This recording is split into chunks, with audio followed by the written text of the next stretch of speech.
One after another, brand new armored troop carriers, carrying fresh recruits just graduated from the training center, rolled into the military base nestled in the Santana's Basin. 2 months prior, in response to the Earth government's imposition of heavy taxation on the Venus and Mars colonies, the colonial governments of these two planets united to form the Venus-Mars Alliance VMA and launched an armed resistance against Earth's tyranny. In turn, the Earth government restructured itself into the Neo-Terran Union NTU, ready to harness its advanced technology and superior military might to crush the VMA's resistance. I sat in the swaying rear seat of an armored troop carrier, my mind in utter chaos. Just 2 months ago, I was dealt a series of blows. I failed the entrance exam for the public Venus University on Venus. My girlfriend of 2 years broke up with me. And then the VMA and the NTU plunged in a full-scale war. Immediately after the declaration of the VMA, all young and able-bodied adults on Venus were conscripted for emergency military training and dispatched to various military bases, hence my presence here. But my slow-witted brain simply couldn't keep up with such a drastic shift in life. In the blink of an eye, it felt as though the world had been turned upside down, leaving me disoriented and panic-stricken. The VMA, though lacking in technology and armaments but rich in resources, now faced off against the NTU, which, despite its resource-poor status, boasted advanced technology and formidable military power. Who would emerge victorious in this full-scale conflict between the two camps? And when, if ever, would I awaken from this nightmare and return to my former life? Or would I meet my end in some anonymous battle? Venus, Santana's military base attention. The duty officer's command rang out, and 600 recruits stood at attention with feet together. The base commander was about to address us. Recruits, welcome to Santana's base. I am Colonel Barron, a high-ranking officer in his 30s, short in stature, but with a voice that belied his size, stood on the podium and delivered a speech to us new recruits. I have both good news and bad news to share with you all. The good news is that due to Santana's base's strategic location, it bears the critical mission of frontline combat against the NTU. You should feel honored to stand on the front lines, fighting for the people and freedom of the VMA. Oh, it's a frontline combat base. I wonder how many more sunrises he'll see, muttered Peters, standing beside me and belonging to the same combat squad. Distracted by Peters' muttering, I missed part of Colonel Barron's speech. And the bad news is that from today onwards, you likely won't have much leave time unless the NTU ceases its aggression. However, I can assure you that the NTU will never let us live in peace. Otherwise, they wouldn't have imposed the heavy taxation on the VMA, and we wouldn't have had to rise up against their tyranny just to have enough to eat. In the end, it all boiled down to one thing. The real war was about to begin, and that was the most disheartening news of all. If to confirm my fears, explosions echoed from the Venusian rainforest in the distance, signaling an ongoing battle. I'd love to chat more and share insights on combating the NTU, but it seems our enemies are already on the move. The speech ends here, dismissed. After dismissal, each squad should immediately head to their combat positions and prepare for deployment.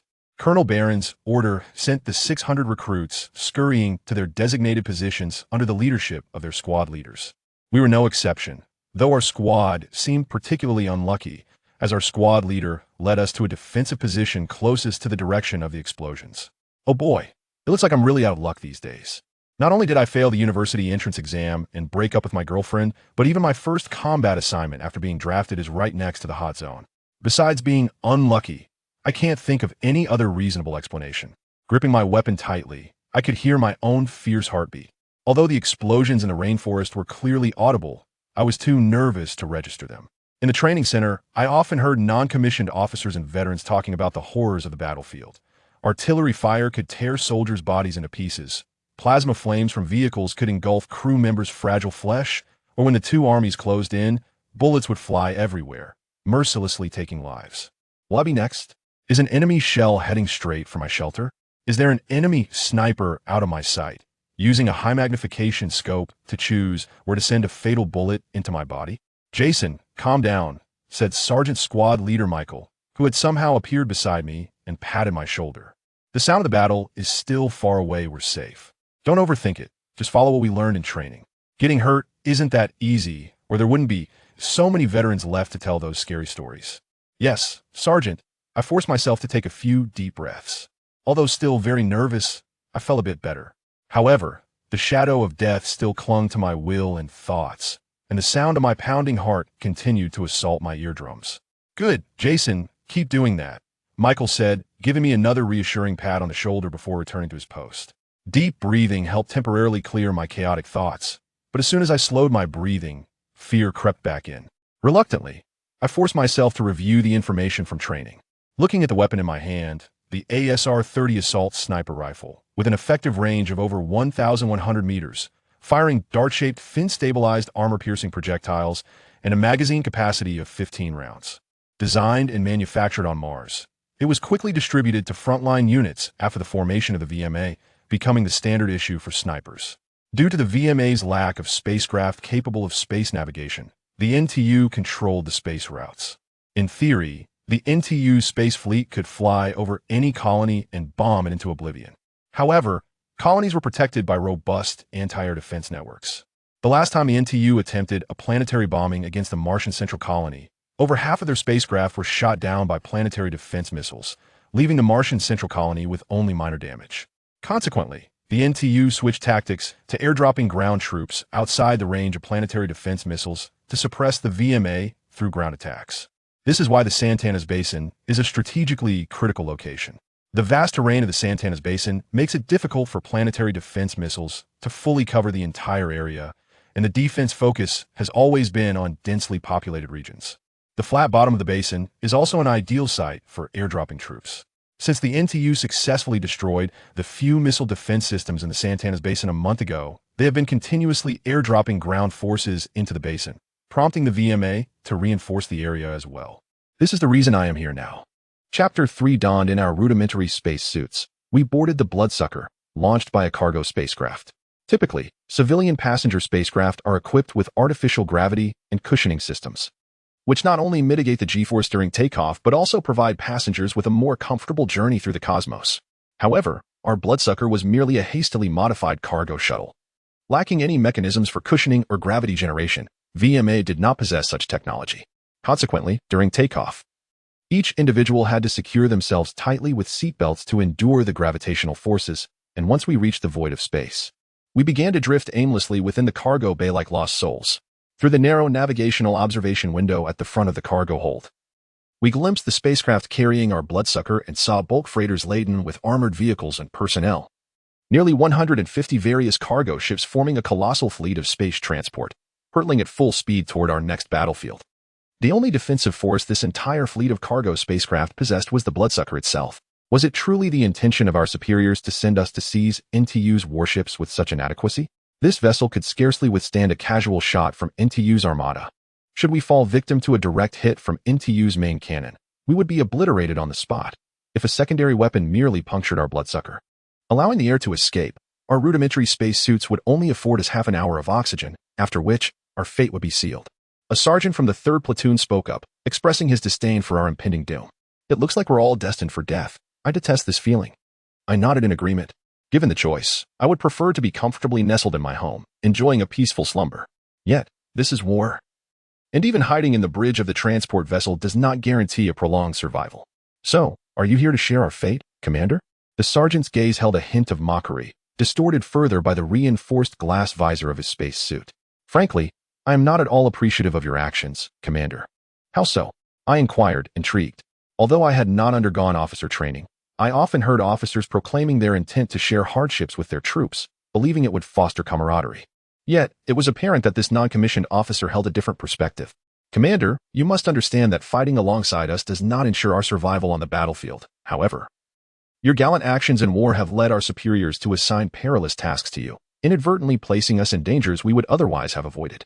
The sergeant turned his gaze toward the countless twinkling stars outside. Setting aside the superiors, should we encounter the enemy, what do you intend to do? Charge first? Bring us along with you? Charging first does not guarantee being the first to perish. I often find myself inadvertently at the forefront, but have managed to survive until now.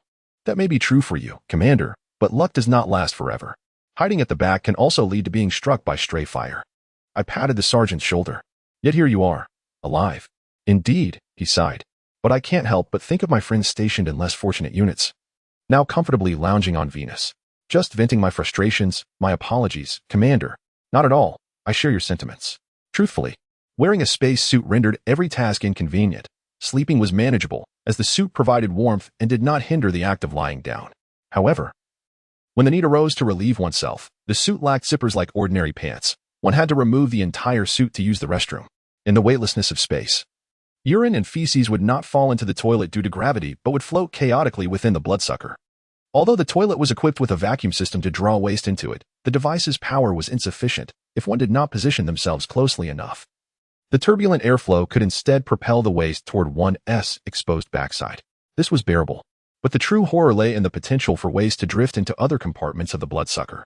Imagine, if you will, lemon yellow urine forming perfect spheres due to surface tension, resembling amber pearls suspended in the air, aesthetically pleasing, perhaps, until one realized that the glimmering yellow substance was, in fact, urine, while a brown, curved stool languidly floated by.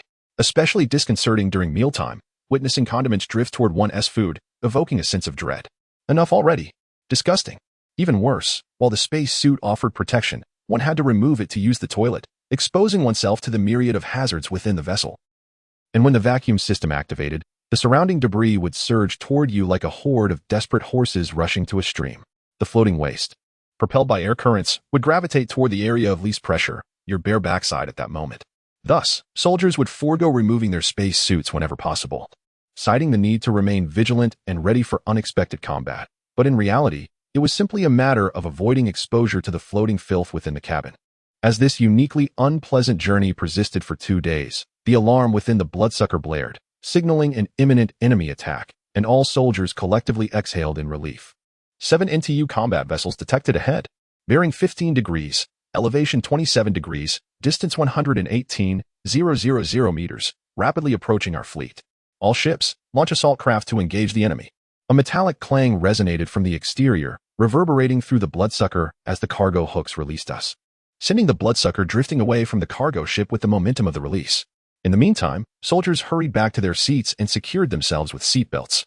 Just as the bloodsucker reached a safe distance, the pilot could no longer contain himself, forcefully pressing the ignition button for the thrusters. The bloodsucker surged forward with a violent jolt, carrying us soldiers toward the NTU vessels. From the rear of the cargo hold, shouts and curses erupted. For as the bloodsucker accelerated, the floating waste within the hold, propelled by inertia, shot toward the back, leaving those seated behind to brace for an unpleasant encounter. All other bloodsuckers also ignited their thrusters, racing to the front. I did not perceive the soldiers as valiant warriors, but rather as individuals desperate to escape the stench of filth that filled the cabin, yearning to reach the NTU vessels as swiftly as possible. Though we were still quite distant from the NTU, invisible to the naked eye, the sheer number of bloodsuckers made detection by NTU's radar an inevitable outcome. Upon detection by radar, we observed the launch of a multitude of blood-sucking insects, prompting the 7 NTU spacecraft to rev up their engines and initiate a retreat. The main turrets aboard these vessels began to rotate, aiming their cannons in our direction. As soon as our bloodsuckers fell within their effective targeting range, a barrage of plasma energy beams erupted towards us, resulting in the immediate destruction of several ill-fated insects. It was a dire situation. We fervently hoped they would not set their sights on us, as lamented by the squad leader. Fortunately, our position was on the periphery of the swarm. The NTU warships focused their fire on the inner circle. Vibrant green explosions erupted around us as plasma rounds detonated nearby. Yet none of the projectiles were directed at our position. After approximately a minute of flight, we drew within 20,000 meters of the NTU vessels, catching a glimpse of the 7 spacecraft reflecting the sun's rays and the vastness of space. Adjust course, I instructed, tapping the shoulder of the pilot. Let us seize the flagship. The soldier acknowledged and swiftly recalibrated our trajectory towards the central NTU cruiser. Just then, our bloodsucker jolted violently. 2 gaping holes the size of a man's arm appeared on the right side and top of the hull. A near-proximity defense laser from an NTU vessel had just fired upon us, creating a breach. The rush of air from the rupture caused our vessel to veer sharply off course. One soldier, whose space suit was not properly secured, experienced a rapid decompression, resulting in a catastrophic loss of blood that erupted from his body like a volcanic explosion, staining the inside of his helmet with crimson. However, the breach also inadvertently caused our bloodsucker to blend into the swarm, diverting the NTU laser's attention to other, more conspicuous targets. We narrowly escaped the brunt of their concentrated fire. Yet, our vessel swayed unsteadily within the throng, obstructing the flight paths of other bloodsuckers, many of whom began to alter their trajectories to avoid colliding with us. Quickly adjust course. Hurry. The pilot grasped the controls, striving to realign our errant path. As we neared the NTU spacecraft, we could distinctly observe the turrets rotating in preparation. We must charge ahead. Brace for impact. the pilot shouted, vigorously pulling the controls and igniting the thrusters.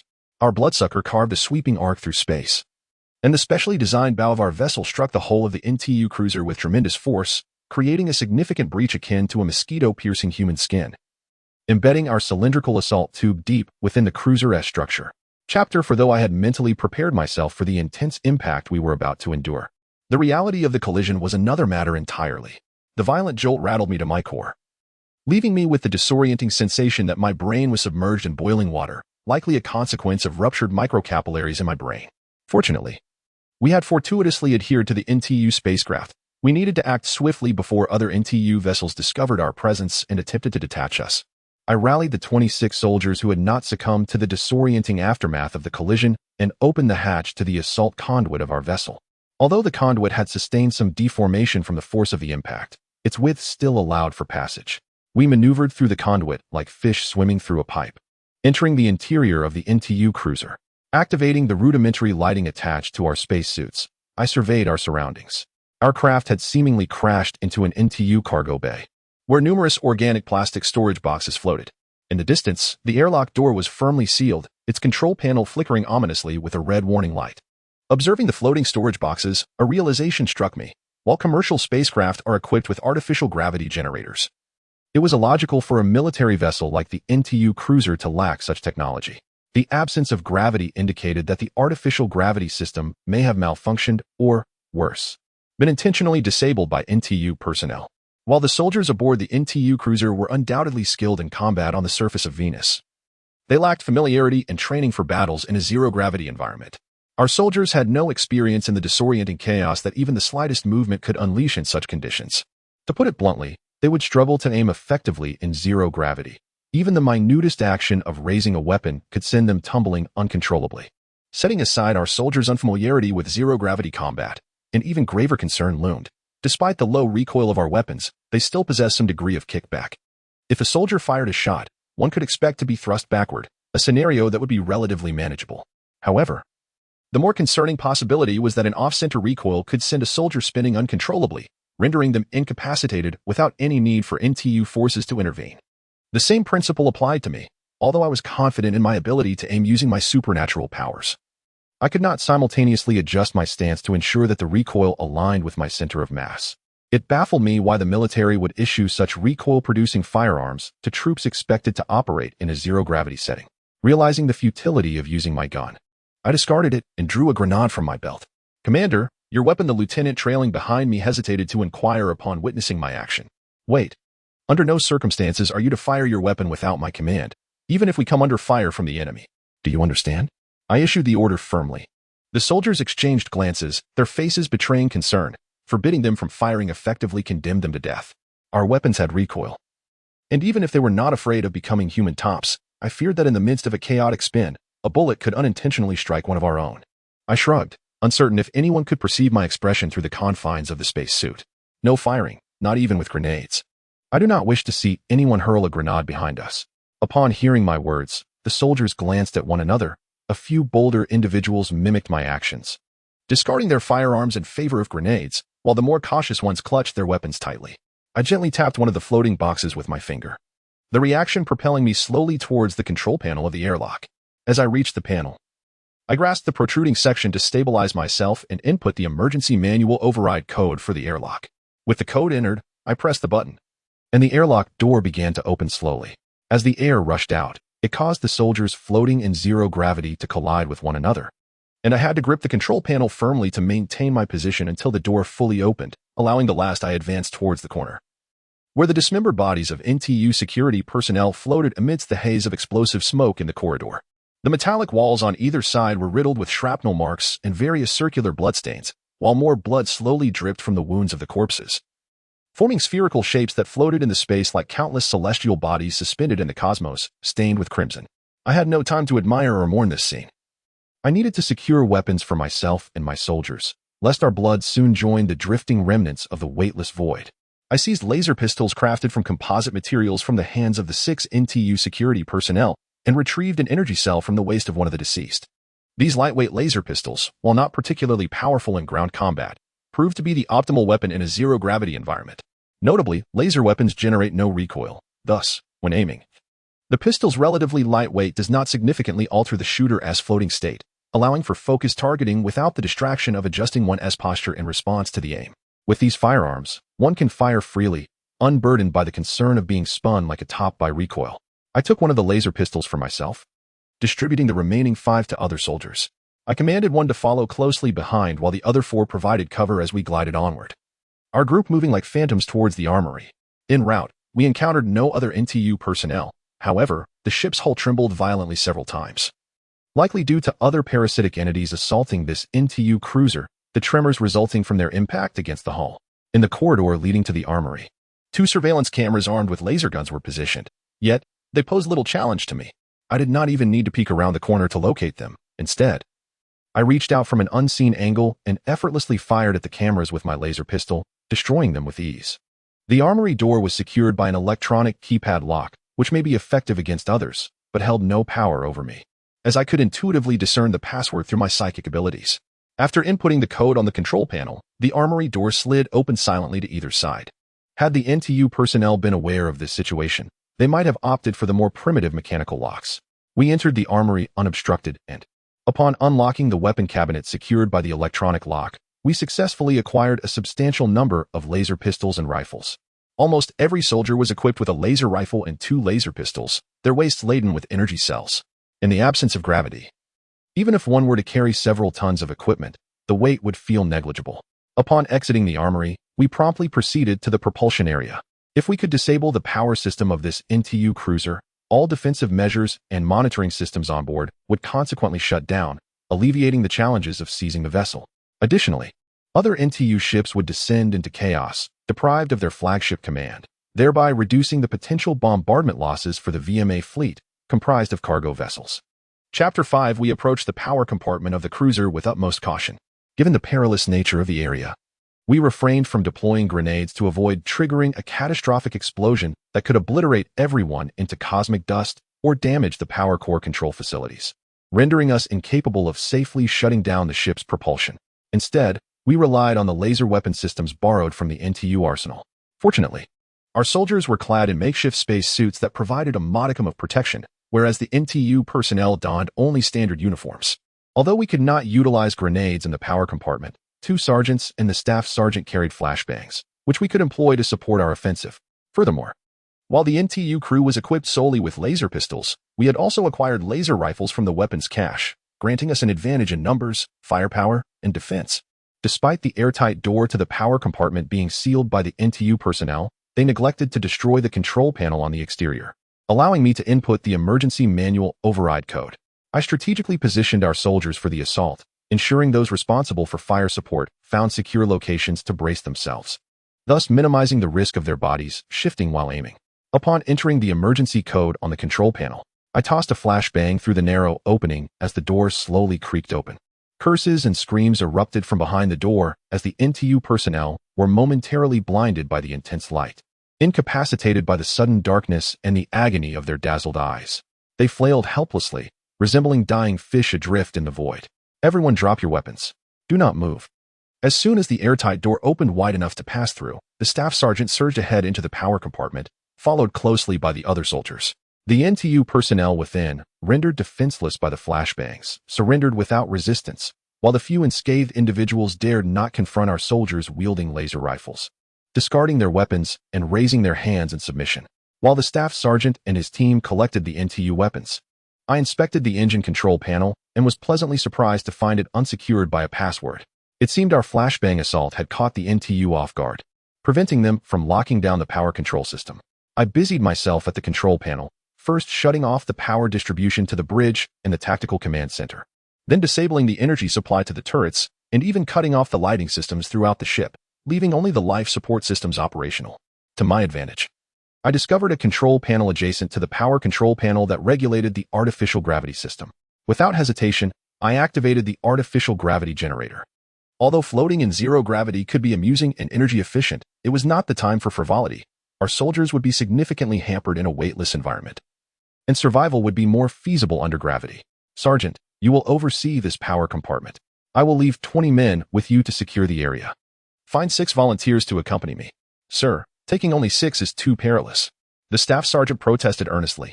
I understand. But the dangers you face here are far greater than those I will encounter.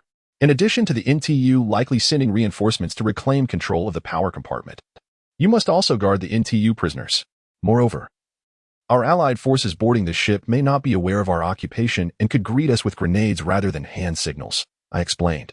But you cannot ascertain whether the approaching individuals are foes or allies. You cannot just open fire upon sight. I must leave additional personnel with you as a precaution. Very well, if that is your decision. The staff sergeant conceded with a shrug. Light, Chip, and the four of you follow the commander.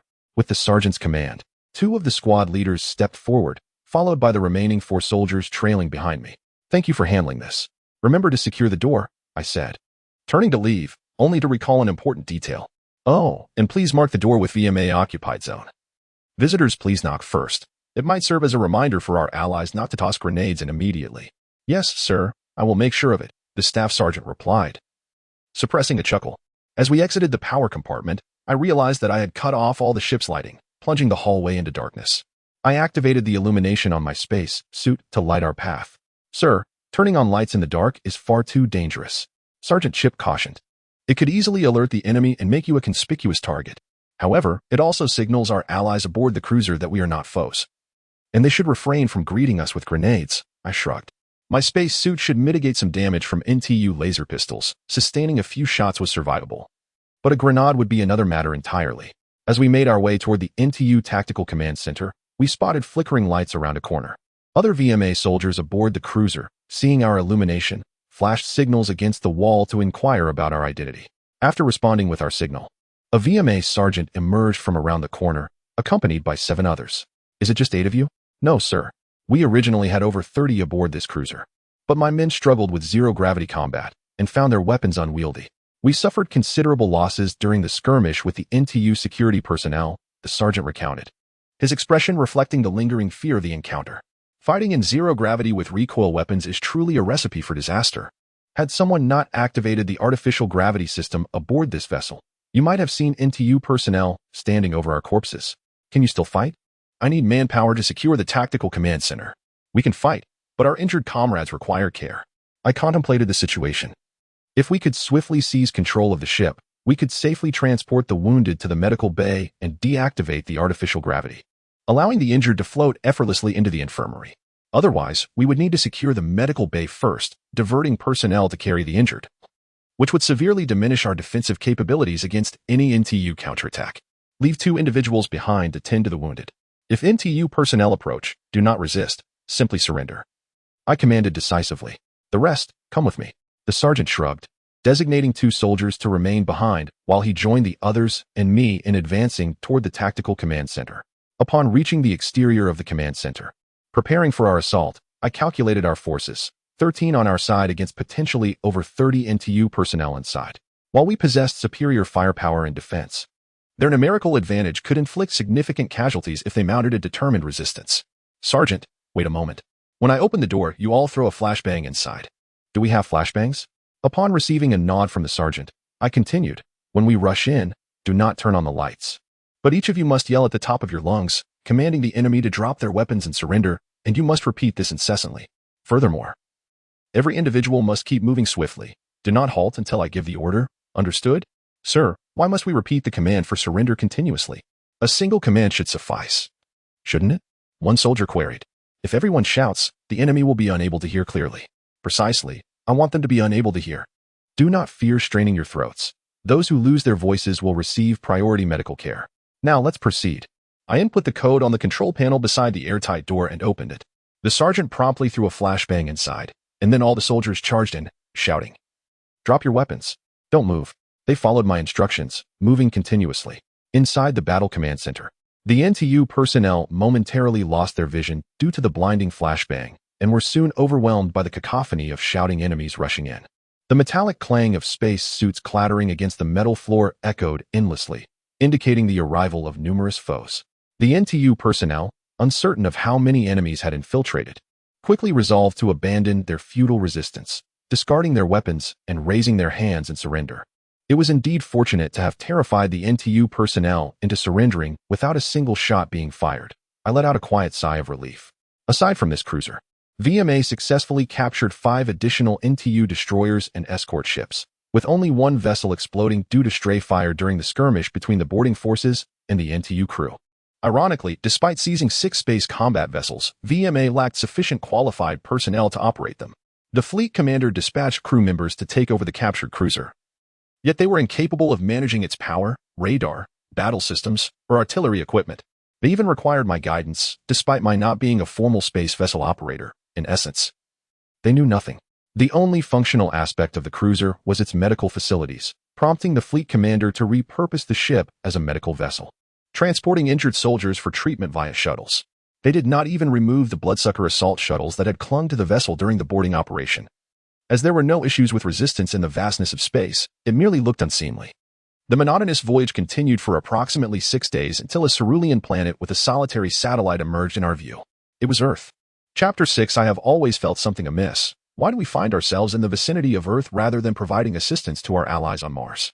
Moreover, the space surrounding Earth not only lacks the fleet of NTU, but also any form of space defense or interception satellites. Even as we commenced our airborne descent towards Earth, we encountered no counterattacks from planetary defense missiles, leading one to perceive Earth as entirely unprotected.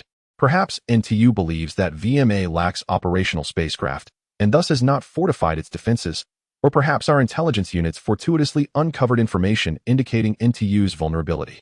The most efficient strategy in warfare is to exploit the enemy's weaknesses, which explains our presence above Earth instead of heading to Mars for reinforcements.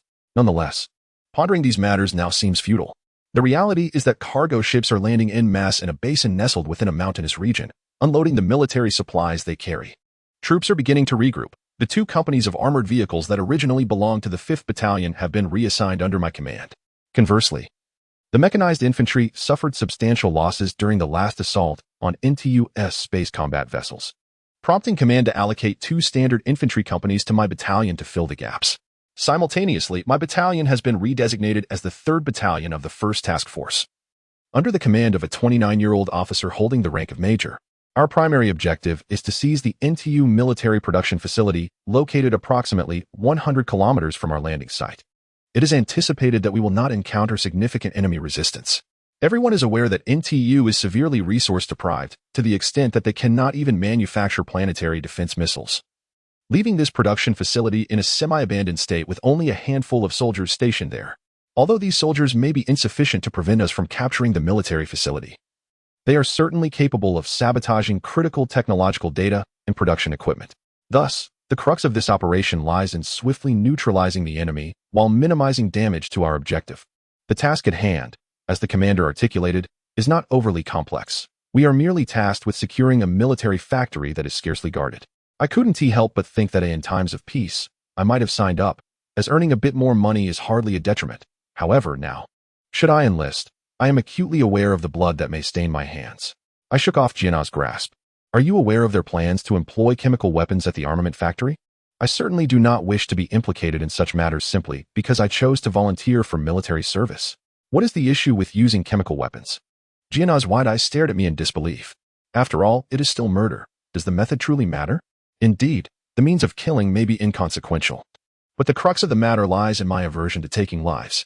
Our conversation was becoming increasingly unproductive, and I rose to my feet. Sergeant, we are currently on a mission. Return to your post at once. I know. Jiana sat up with a frown, mumbling under her breath. Penny pincher, big oaf, lacking in charm. Sissy, homosexual. Have you finished your incessant muttering? I glared at her, while she stuck out her tongue and made a playful grimace in response. At that moment, my radio communications officer hurried over to me. Is there something you need? Sir, there is an operational order from higher command for you. The communications officer handed me a thin sheet of paper, which detailed my next mission and a simplistic route map. It pertained to an operation to capture a town as a supply base. I promptly convened my company commanders to discuss the execution of this newly received order. Capture a town? The commander of the 3rd Infantry Company scrutinized the map and posed a question. What threats are we likely to encounter?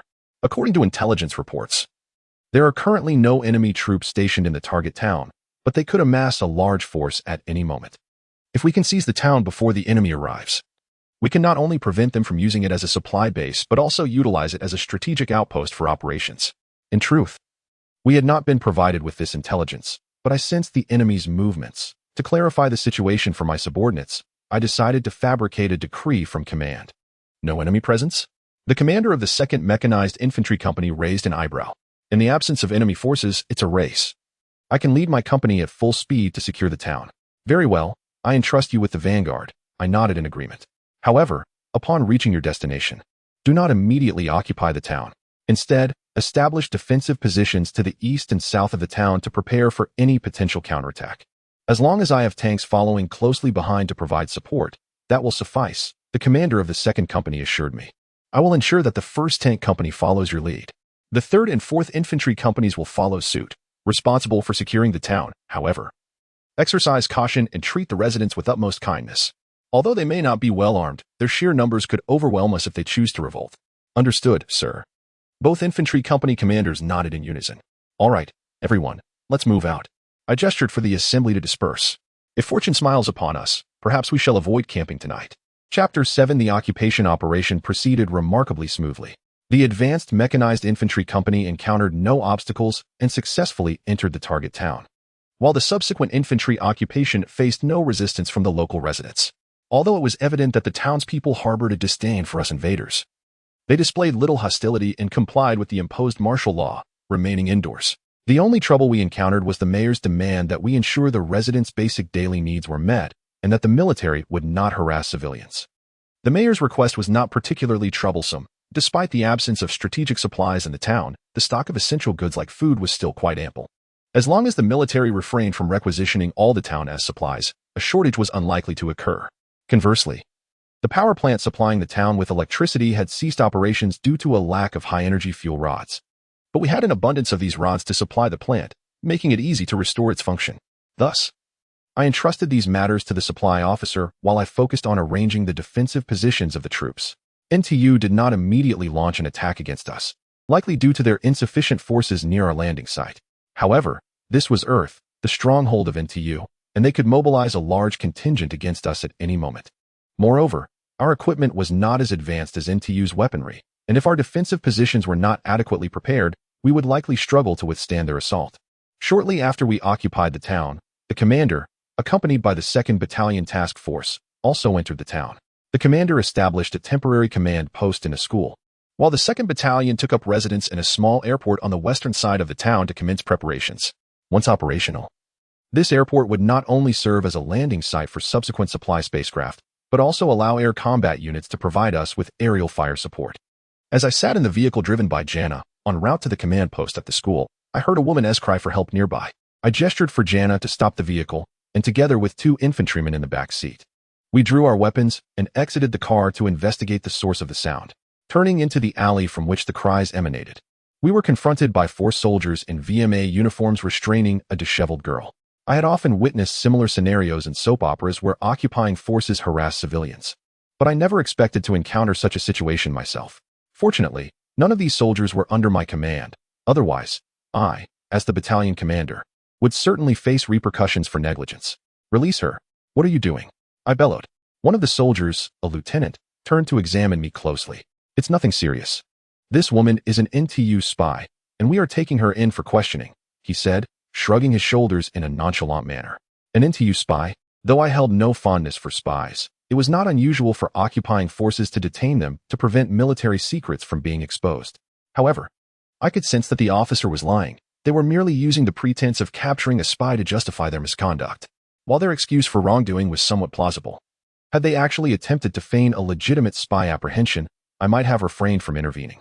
However, these men exhibited none of the subtlety of genuine operatives. Even an ordinary observer could discern their intentions. Jana had already loosened her holster, ready to draw her weapon, and the 2 infantrymen accompanying me displayed both envy and jealousy. The town we occupied was neither large nor small, with nearly 40,000 residents. Had the locals not shown a cooperative attitude towards our occupation, my 2 infantry companies would have been insufficient to maintain control. Even if the woman were genuinely an NTU spy, such an overt method of apprehension would undoubtedly provoke the entire town's populace. We would not need to wait for NTU's regular army to arrive. An uprising from the aggrieved locals would be more than enough to overwhelm us. Capturing spies? You fellows are woefully inept at this. It's a grave error to let untrained personnel handle such sensitive operations. Release that woman. But it's an order from above. The lieutenant attempted to protest. but I shot him a fierce glare that silenced him. An order from above, is it? Very well, where is the written order you received? It's an urgent verbal command. There's no written order. No written order? How am I to know you are genuinely apprehending a spy?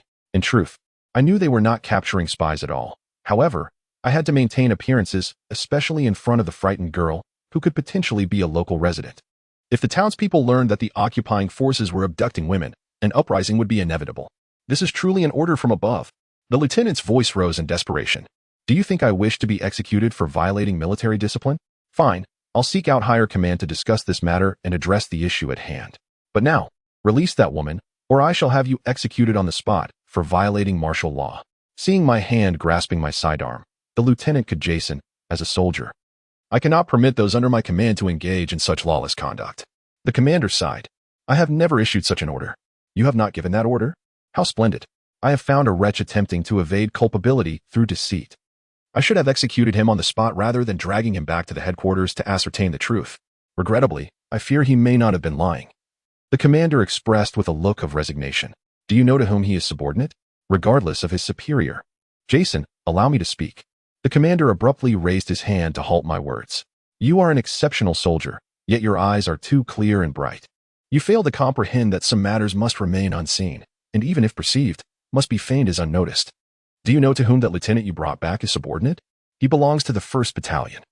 And do you know who the commanding officer of the 1st Battalion is? It is the Chief of Staff. Ah. So it is yet again the offspring of the privileged class. The matter becomes clear. These aristocrats, seeing an opportunity for glory, infiltrate the military through connections, eager to reap the rewards of combat for their advancement and wealth. It is no wonder they resort to chemical weapons like nerve gas to seize an inadequately guarded factory. Those scoundrels likely find the rigors of war too tedious, prompting them to send their subordinates in search of amusement. I truly never anticipated that a holy crusade to defend the VMA would devolve into such a farce. Regardless of his identity, if he wishes to remain in the military, he must adhere to discipline unconditionally. I resolved to take a firm stance on this matter.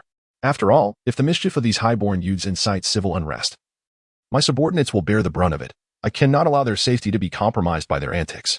I have ordered the infantry company commander to enforce stricter discipline. And should further violations occur, I shall deal with them decisively. Alas, very well. I shall communicate with the commander of the 1st Battalion and urge him to rein in his actions. You may disperse to attend to your own affairs. The commander sighed once more. Jason, at times I indeed envy your status as a conscript. At least you need not worry about the perils of promotion. It seems the commander has long been aware of the 1st Battalion commander's background, yet constrained by his need to remain in the military for sustenance. He can only feign ignorance regarding matters that may jeopardize his future. I recall reading an ancient tale of a fool who would not bow for 5 pecks of rice. I once laughed at the absurdity of someone starving rather than bending a knee. Now, however, I fully understand that sentiment, to bow to scoundrels and cower before malevolent forces. Perhaps death would be a more comfortable fate. Chapter 8. As I observed the commander leap down from the 4-wheeled vehicle and stride towards me, an unsettling premonition, or perhaps a fortunate one, washed over me. Lieutenant, the higher-ups have decided to assign the task of defending the town to the 2nd Battalion. Due to their insufficient manpower, they require 4 companies from your battalion to bolster the town's defenses. The commander paused, swallowed hard, and after assessing my expression for any signs of discontent, continued with his unfinished remarks. Your new operational order is to oversee the security of the NTU military factory, ensuring that NTU does not regain control of it. Indeed, it was as I had anticipated. Having previously thwarted the 1st Battalion's commander, it was now my turn to face trouble. First, under the guise of strengthening town defenses, they were siphoning off the majority of my troops to diminish my strength. Next, they were assigning me to guard an important production facility that had already been stripped of its machinery, leaving only a few vacant rooms. Even in the absence of guards, there was little risk of theft. It was evident they wished to sideline me. However, I felt no dismay. While others might resent being pulled from the front lines and losing opportunities for military accolades, I relished the thought of being reassigned to avoid the incessant battles. To be candid, I had grown weary of combat. From the Santana's war zone to the Posana's front, and then swiftly to Earth. My days had been consumed by the din of warfare, leaving no respite. No problem, Commander, I shall depart at once. Upon receiving the operational order, my expression was not one of displeasure, but rather a semblance of ease, which piqued the commander's curiosity. Lieutenant, I am at a loss for words. The commander scratched his head, seemingly struggling to articulate his thoughts. The higher-ups may not comprehend your true worth, but I do. My fellow battalion commanders would undoubtedly falter in their duties here on Earth. Sooner or later, I will require your capabilities. At present, I lack the means to persuade my superiors, yet in a matter of days, I shall ensure they recognize their error. It's nothing, Commander. Please do not concern yourself with my affairs. I shrugged, dismissing the matter. After all, I had not taken a single day off since enlisting, and I was thoroughly fatigued by the relentless fighting. This opportunity to take a breather was a welcome respite. I would be more than pleased to be reassigned from the front lines. That is good to hear. The commander visibly exhaled in relief. Rest is essential for the journey ahead. It is prudent to take advantage of this chance to rejuvenate oneself. Despite being relegated to guard a vacant military factory devoid of strategic or tactical value, the soldiers, like myself, bore no ill will. The dormitories, capable of accommodating an entire company, provided ample sleeping and recreational space. Moreover, the factory had long been emptied, leaving little to guard. Thus, aside from those on guard duty, the soldiers either gathered to play cards and chess, engaged in sports in the courtyard, or conversed and napped, as if returning to a peaceful life unmarred by war. A few adventurous soldiers even attempted to pursue Jana, hoping to win her affection, which only served to aggravate her, as she was already weary of their incessant attention. One day, while I was seated at my desk, engrossed in a book, the door burst open with a bang, and Jana stormed in, visibly incensed. Commander, this monotonous existence is unbearable. Can't you find something of substance to occupy yourself with? Her outburst indicated that she had been once again harassed by her relentless suitors. I am engaged in serious business, I replied with a shrug. The higher-ups have tasked me with overseeing this factory, and is that not a legitimate endeavor? Is this what you call serious business? Jana pressed, exasperation evident in her expression as she pressed her palm against her forehead. Even a fool can see that those above wish to sideline you. How can you act as if nothing is amiss? I am aware of their intentions to sideline me. But coincidentally, I share the same desire. I am thoroughly fatigued by combat, and the idea of being sidelined is quite appealing. I chuckled. I understand you yearn for accolades. Would you like me to transfer you to another frontline unit? Thank you, but I fear that following others will lead to a quicker demise than a promotion. Jana grimaced, shaking her head. Why must someone with your abilities exhibit such cowardice? It is truly vexing. At this rate, if you do not find something to do, I will be driven mad by these flies. You do not enjoy the attention? I inquired. Only beautiful women attract suitors. The more attention you receive, the more it signifies your allure. Of course, being pursued is delightful, but being pursued by flies is far from pleasant, Jana pouted. I would love to be pursued, but alas, you do not pursue me. Instead, those pesky flies swarm around me, driving me to distraction. I cannot pursue you. I already have a girlfriend. I could not help but frown. So your notion of serious business pertains to this? Naturally. It's a rare opportunity to have free time. Who knows why you haven't asked me out? Jana pouted, her lips forming a perfect O. I have been waiting so long I might as well be an old maid. Sergeant, I believe it is you who should seek something meaningful to do. I shook my head. How about checking on the vehicles? While this factory may not be of tactical significance and unlikely to attract enemy attention, routine preparedness cannot be overlooked. The vehicles have already been inspected. They are guaranteed to be less prone to malfunction than brand new ones. Jana replied impatiently. I even recalibrated the main cannon. Perhaps you could check on the guards and ensure they are not slacking off. Check on the guards? There are only sentries at the main gate and dormitory, and they are easily visible from afar. What is there to check? Jana placed her hands on her hips, glaring at me. What else can you possibly suggest? How about cleaning the latrines? If you were truly at a loss for activities, maintaining a clean environment would be beneficial. The latrines are already being cleaned. Jana retorted with a scoff. Already being cleaned. I was taken aback. Indeed, since those flies have the time to bother me, I certainly had them clean the latrines. Flies belong in the latrines, after all. Jana laughed. Any further suggestions? Fainting, I realized the reason behind her previous irritation. I have no more suggestions. All tasks have been completed by you, Sergeant. You are free to pursue your own interests. Pursue my own interests? What should I do? Jana pondered, tapping her porcelain-like finger against her cheek, tilting her head in thought. Watching her contemplate, I inexplicably felt a foreboding sense of dread. Well, since you do not pursue me, I shall pursue you instead. After all, there is no rule against girls chasing boys, is there? Jana's eyes sparkled mischievously, and I knew my premonition had been correct. You cannot be serious? As Jana approached me like a tiger ready to pounce, I hastily rose to my feet. What do you say, Commander? Jana grinned, darting towards me with outstretched arms, aiming to embrace me. Hey, do not do that. Fortunately, my special operations training allowed me to evade her embrace. Stop it. I already have a girlfriend. Isn't it said that only beautiful women attract suitors? You speak so lightly of it. On her first failed attempt, Jianna wore an expression of schadenfreude, and with a swift turn, she lunged at me once more. I know you have a girlfriend, so I must embrace you. Let you experience the vexation of being pursued. Help! The tigress is out for blood. Thankfully, Jianna, having adorned herself in the elegant attire of a female officer, complete with a mid-length skirt and high heels, was not particularly agile, allowing me a chance to evade her enthusiastic advances.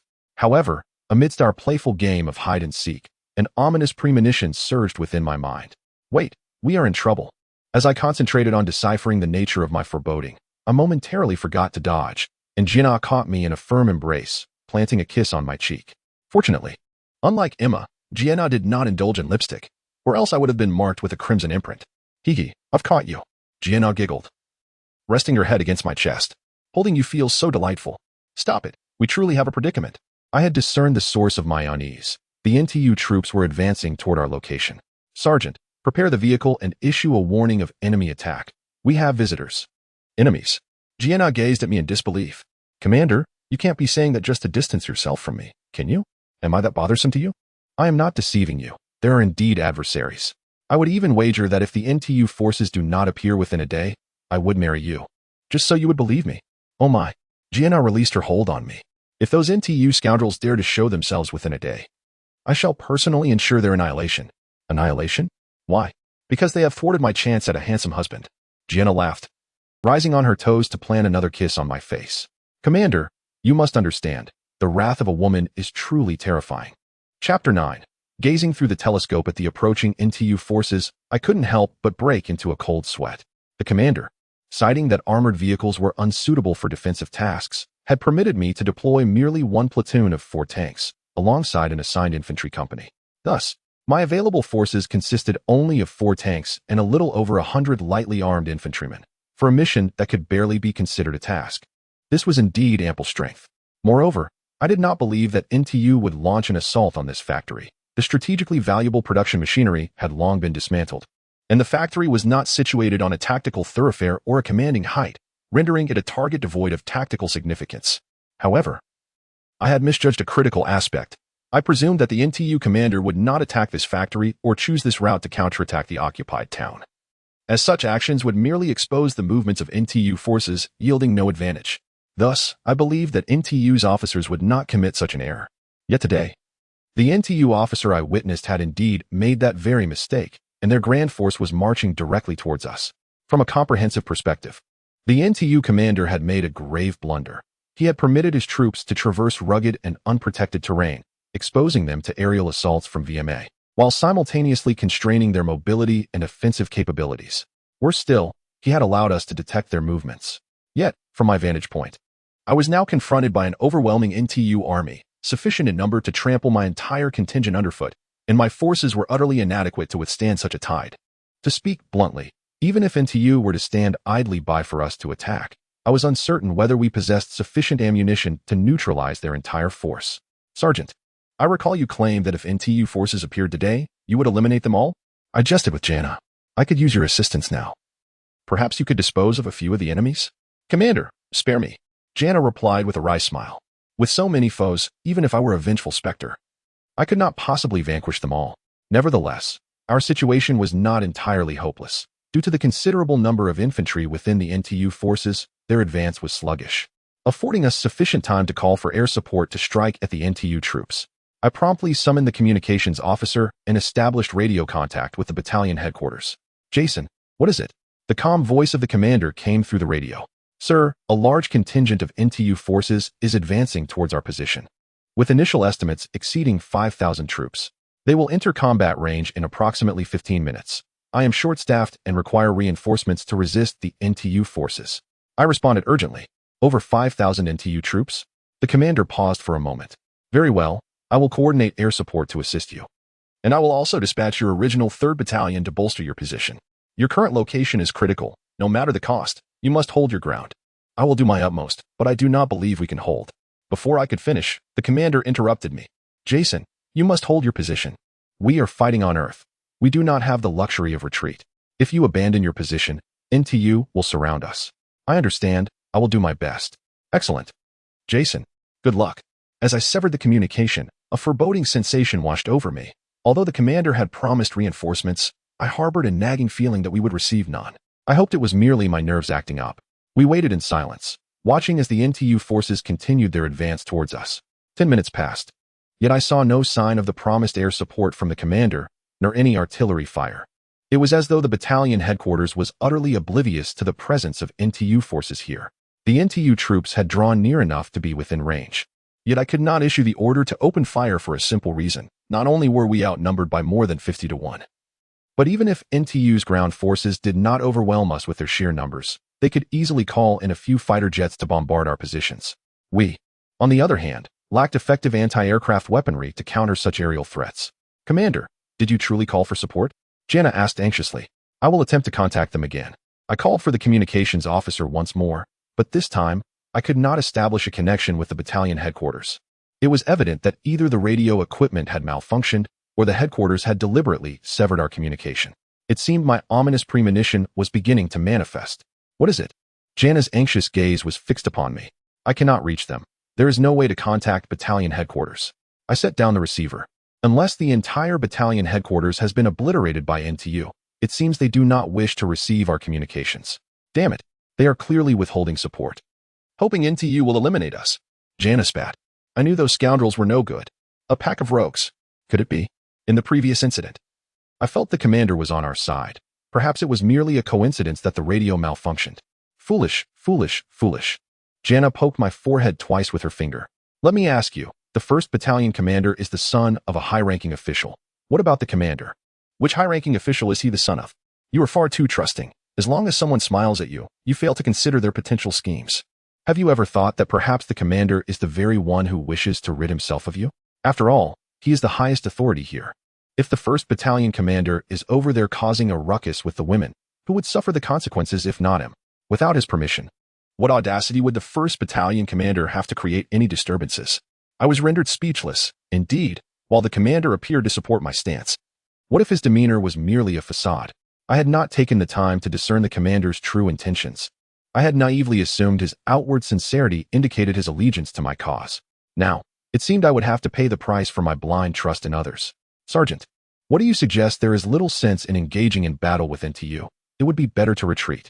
I shrugged helplessly and instructed everyone to prepare for a withdrawal, suggesting that Captain Tai of the infantry company lead the retreat.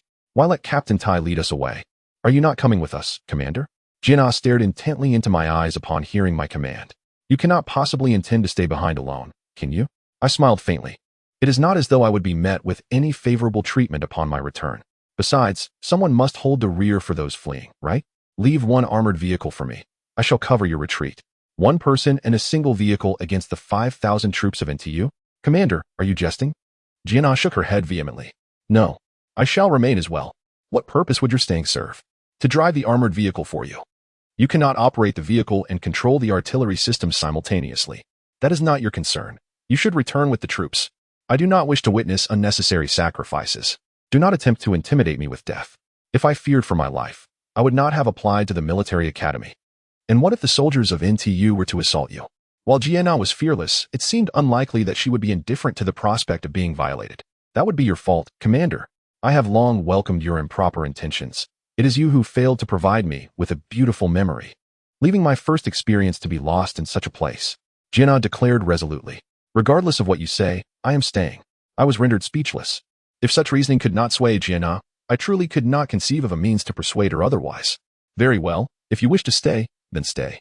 I waved my hand, signaling the communications officer to relay my withdrawal order. Ah, now we are speaking. Jinnah laughed as she dashed away. I will fetch the armored vehicle immediately. As Jinnah drove the armored vehicle, crashing through the wall beside the factory and coming into the view of the NTU soldiers, it incited a minor stir among their ranks. However, upon realizing we had but a single vehicle and that we did not intend to fire upon them, the NTU troops quickly regained their composure. Then, a four-wheeled vehicle approached the NTU lines, and an officer aboard it raised a megaphone, shouting, "Attention VMA soldiers, you find yourselves in an overwhelmingly disadvantageous position. Surrender immediately, and we can guarantee your safety." I found the NTU officer's proclamation somewhat amusing. Surrender?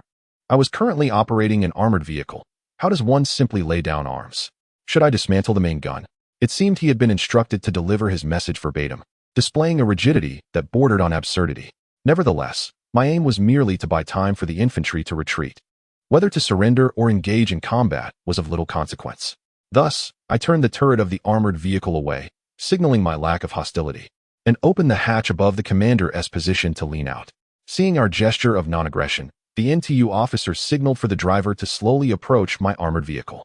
I observed quietly as the four-wheeled vehicle neared, carrying with it the uncertainty of my future. At long last, the four-wheeled vehicle came alongside my armored vehicle. "I am pleased that you are willing to surrender peacefully," the officer assessed me. "Who are you? Whether it is a peaceful surrender depends on your subsequent conduct. If you allow my remaining troops to withdraw safely without pursuit, then I shall surrender."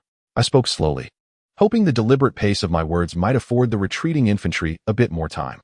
"I am Lieutenant Jason Fletcher, commanding officer of Task Force 3rd Battalion." "You are Jason Fletcher?" The officer stared at me as though he had seen a ghost, his eyes wide with disbelief. "Come now, I know I am rather handsome, but please refrain from staring at me in such a manner. I have no interest in men." I attempted to lighten the mood with an ill-timed jest, though I was uncertain of its efficacy. Chapter 10, though it was designated as an interrogation room, this chamber bore none of the starkness or oppressive atmosphere I had anticipated. The space was impeccably organized, with sunlight streaming through the ivory-lace curtains of the floor-to-ceiling windows, accompanied by the melodious chirping of birds outside. Instead of the usual stark metal table, there lay an elegantly oval glass table adorned with intricate floral engravings, paired with artistically crafted wooden legs. Even the chairs were cushioned with sumptuous velvet.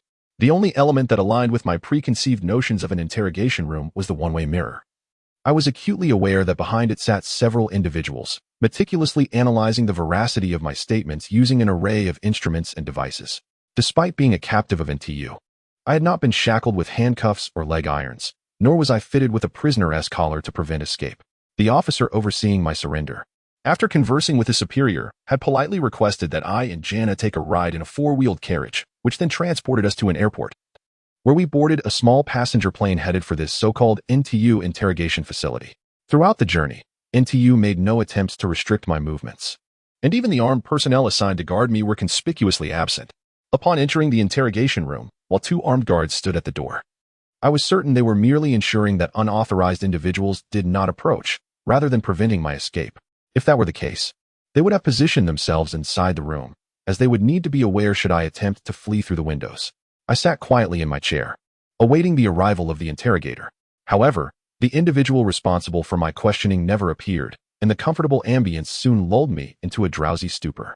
Eventually, the allure of comfort became too overwhelming, and I succumbed to sleep, resting my head on the table. "Mr. Fletcher? Mr. Fletcher?" A gentle nudge on my shoulder abruptly roused me from slumber.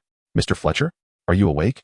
Turning towards the source of the voice, I beheld a woman clad in a white skirt suit, her chestnut black hair cascading over her shoulders, adorned only with an NTU military identification badge at her chest. "Oh, my apologies. It's just so comfortable here that I inadvertently dozed off.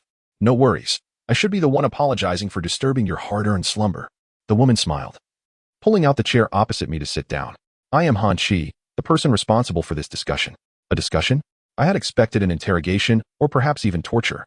If Mr. Fletcher prefers interrogation or torture, I regret to inform you that NTU does not offer such services, at least not within this intelligence division. And I lack the expertise in such techniques, so you would be disappointed. Han Chi smiled. "By the way, you mentioned your name is Han Chi?" I could not resist inquiring. "Your appearance seems more reminiscent of Mediterranean descent, fair skin, a prominent nose, and striking green eyes. Yet you possess such an Eastern name? And Mr. Fletcher, what of you?" Han Chi opened a folder before her. "You bear a quintessential Saxon name, yet you strike me as the epitome of an Easterner, save for your rather uncommon brown hair. In this age of mixed heritage, our names and surnames merely reflect the distant traditions of our paternal ancestors. They do not define the predominant bloodline within us." I concur. "Moreover, are we not all of the same species originating from Earth?" Han Chi sighed softly. "Despite slight external differences, our blood can intermingle, allowing us I rely on various clues to locate the invisible war vehicle." "What other clues?" Han Chi inquired with evident curiosity. "Could you share them with me?" I hesitated to reveal my special abilities, for the notorious reputation of the Earth government in dissecting novelties was too infamous. Who knows if NTU would subject me to the same fate? Being executed is one thing, but being dissected is entirely another. If you prefer not to divulge, that is perfectly fine. I shall conduct an experiment instead. With that, Hanchi pressed a button on the large watch adorning her wrist. In an instant, her figure vanished into thin air. This is our latest personal invisibility device developed by NTU. Her voice echoed from an empty space. How about that? Can you see me? I replied succinctly, stating that I could not see her at all. My ability to sense her presence was an entirely different matter, and it did not constitute seeing. Is that so? Hanchi chuckled as I sensed her boldly removing her clothing before me. Hey, isn't that inappropriate? What do you mean by inappropriate? Hanchi laughed, her actions remaining unabated. You're not dressed adequately. You might catch a chill. How do you know I'm insufficiently dressed? Can you see me? Please. One does not need to see to know. The sound of fabric rustling makes it clear that you are undressing. Oh, so you discern my actions through sound? But how can you be sure that the rustling is not me putting on the clothes I have just taken off? The sound chapter 11 what? You refuse? Upon hearing my negative response, Hanchi appeared quite astonished. Do you find me unappealing? You are indeed attractive, yet the reasons for my surrender are numerous. And none are connected to betraying VMA in favor of NTU. Your beauty has no bearing on my decision. Is that so? It seems our analysis of you may have been mistaken. Hanchi released her grip on me and slowly returned to her original seat. Seeing that you have consistently allowed your beautiful companion to follow you, our intelligence personnel presumed that charming women hold significant sway over you. I cannot deny my appreciation for beautiful women. I would wager that any normal man feels the same. However, at this juncture, as I spoke, an unsettling thought struck me. Having become a captive of NTU, I would likely never see Emma again. What do you mean by that? Hanchi pressed. It's nothing. Don't mind it, I replied, shaking my head. Regardless, I will not join NTU. Do not even think of persuading me to align with an organization that instigated aggression and wrought this calamity. Instigated aggression? Is that truly your belief? Or is that merely what the VMA regime has informed you? Hanchi scoffed. It seems you possess little understanding of the events that have transpired. Perhaps I lack a complete grasp of the situation, but I am certain that it was you who initiated the attack. I do not dispute that the war was indeed initiated by NTU. Hanchi's derisive smile deepened. However, have you ever contemplated why NTU was able to instigate this war? You must realize that both the pre-reorganization Earth government and the restructured NTU are rooted in democratic systems. Without broad public support, what gives NTU the authority to launch a war? How could NTU, under severe resource scarcity, conduct such a comprehensive campaign? I paused, having not truly considered this aspect, for someone like me who typically remains indifferent to politics. The war had erupted too swiftly, leaving me no opportunity to discern the unfolding chaos before I was ensnared in the vortex of battle. Our intelligence indicates that VMA proclaimed armed independence due to the Earth government's imposition of exorbitant taxes on the colonies. Hanchi continued, perusing her folder and extracting a document. Believe it or not, the Earth government has not levied heavy taxes on the colonies. Rather, it is the colonial government that has refused to remit taxes while simultaneously imposing heavy levies under the guise of the Earth government, thereby facilitating military expansion. Otherwise, how could VMA so swiftly organize its own army? I must admit, I admire the VMA government. I am curious as to how they managed to convince you all of this monumental deception. I do not believe you. I shook my head. It makes no sense. Regardless of the veracity of what the VMA government has told me, why would the colonial government choose this moment for such a ruse? It is illogical. On the surface, it may seem illogical, but once I reveal the true reason, you will no longer find it so. You see, after centuries of extensive resource extraction, Earth's resources have dwindled significantly. Even if we strive to constrain our extraction efforts, the finite resources will inevitably be depleted. Can you agree? Hanchi glared at me coldly.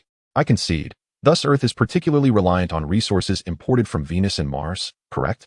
In truth, we are also enhancing our exploration of new resource sources. But for the time being, Earth must wholly depend on resource supplies from Venus and Mars. Hanchi sighed softly.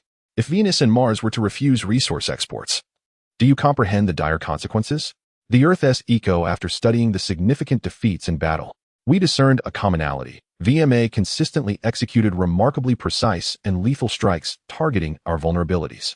We did not believe that VMA possessed such exceptional intelligence capabilities, at least.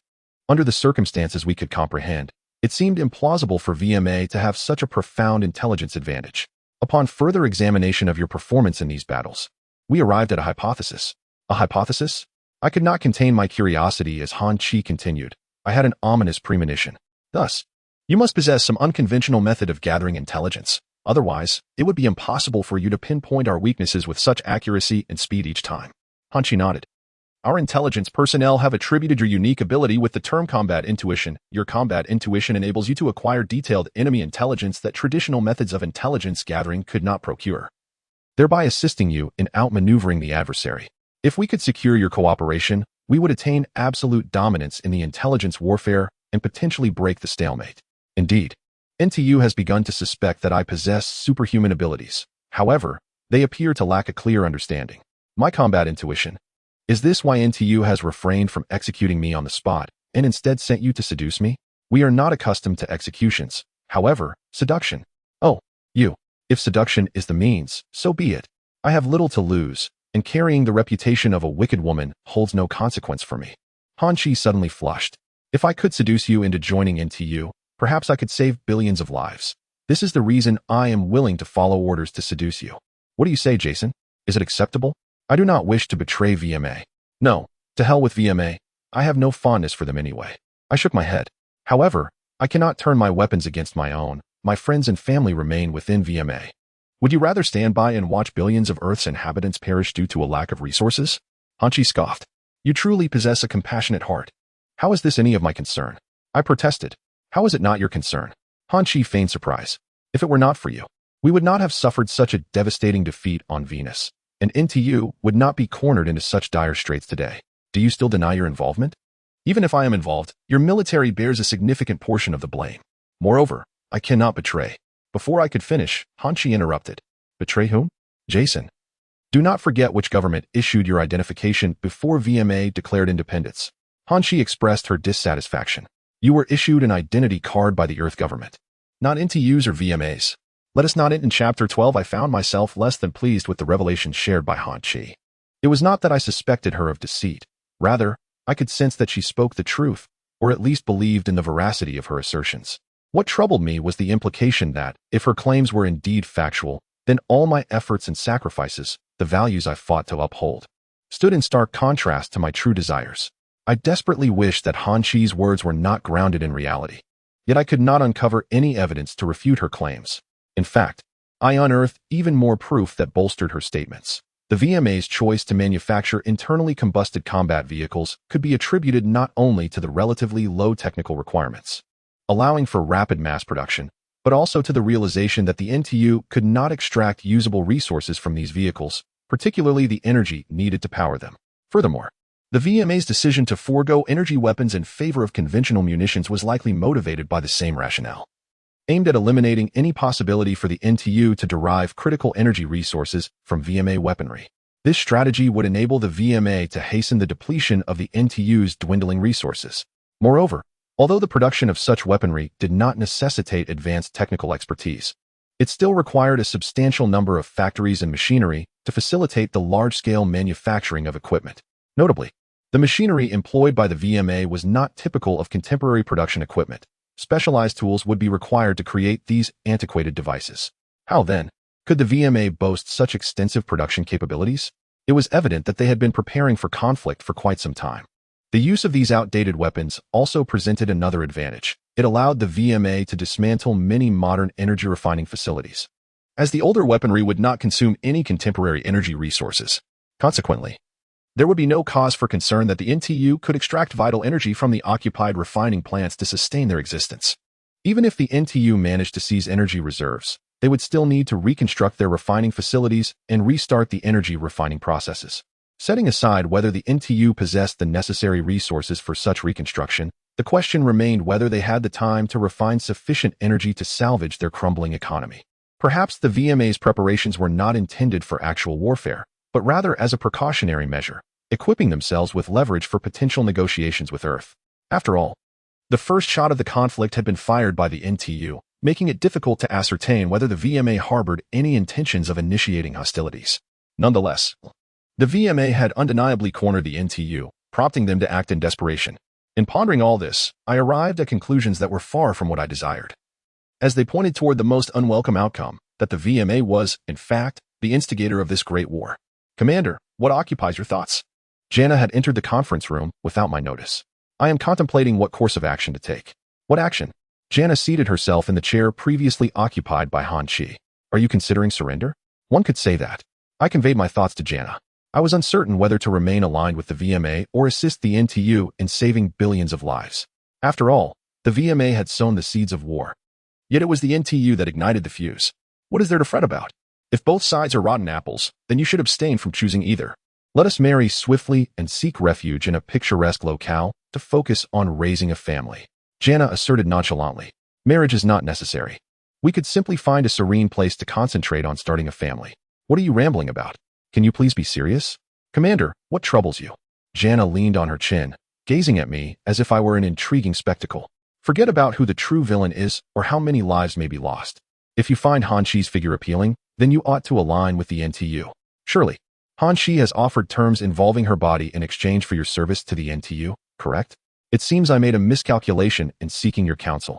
I shook my head in exasperation. Come now, Commander, I am being earnest. Jana straightened her posture. Consider this. If you remain with the VMA, it matters not how many military superiors you offend. Countless lives will perish on the NTU side. Should you switch allegiance to the NTU, you will be branded a traitor by the VMA. In any case, you will face criticism regardless of your choice, so why not disregard others' opinions and choose what you desire? But there are no buts. You are being overly sentimental. Jana retorted. It is impossible to please both sides. One cannot satisfy everyone. Even if you are willing to sacrifice yourself for others, those who would exploit you will never express gratitude. So why concern yourself with their opinions? Simply choose a side. And at least half the people will appreciate your decision. Perhaps you are right, yet I remain at a loss for what to do. Commander, do not overthink it. Forget about others' perceptions and reflect on your own reasons for fighting. Jana stood, leaning over the table, her intensity palpable. Regardless of your motivations, it is crucial to clarify your purpose and significance in this conflict, lest you lose your way. The purpose and significance of participation in this conflict? I recalled the sense of peace Emma had imparted to me while I delivered Michael's belongings to Miss Alicia. Indeed, my reason for fighting stemmed from a desire to contribute to the swift conclusion of this wretched war, did it not? Sergeant, if you were in my position, which side would you choose? I sought to understand Jana's perspective. Is that even a question? Of course, I would choose the VMA. Why? Choosing the VMA means there will be a war to fight. Wars bring promotions, and promotions yield wealth. Jana chuckled, returning to her seat, arms crossed. Once the VMA topples the Earth's government, they will inevitably turn on each other in a brutal internal conflict. Otherwise, what do you think they are dismantling NTU's munitions factories for? To sell scrap metal? Jana's words jolted me into realization. Indeed, given the NTU's current resource deficiencies, the VMA could easily defeat them without advanced technology. So why would they still desire NTU's weaponry? The only plausible explanation was in preparation for a struggle over leadership with Mars. Of course, joining the NTU to help them turn the tide could also yield significant rewards for promotion, right? However, at this point, Jana pouted. I despise Han Chi. Her curves far exceed mine, making her a veritable temptress. Oh, I see. So it is the envy of a true princess that fuels your disdain for the NTU?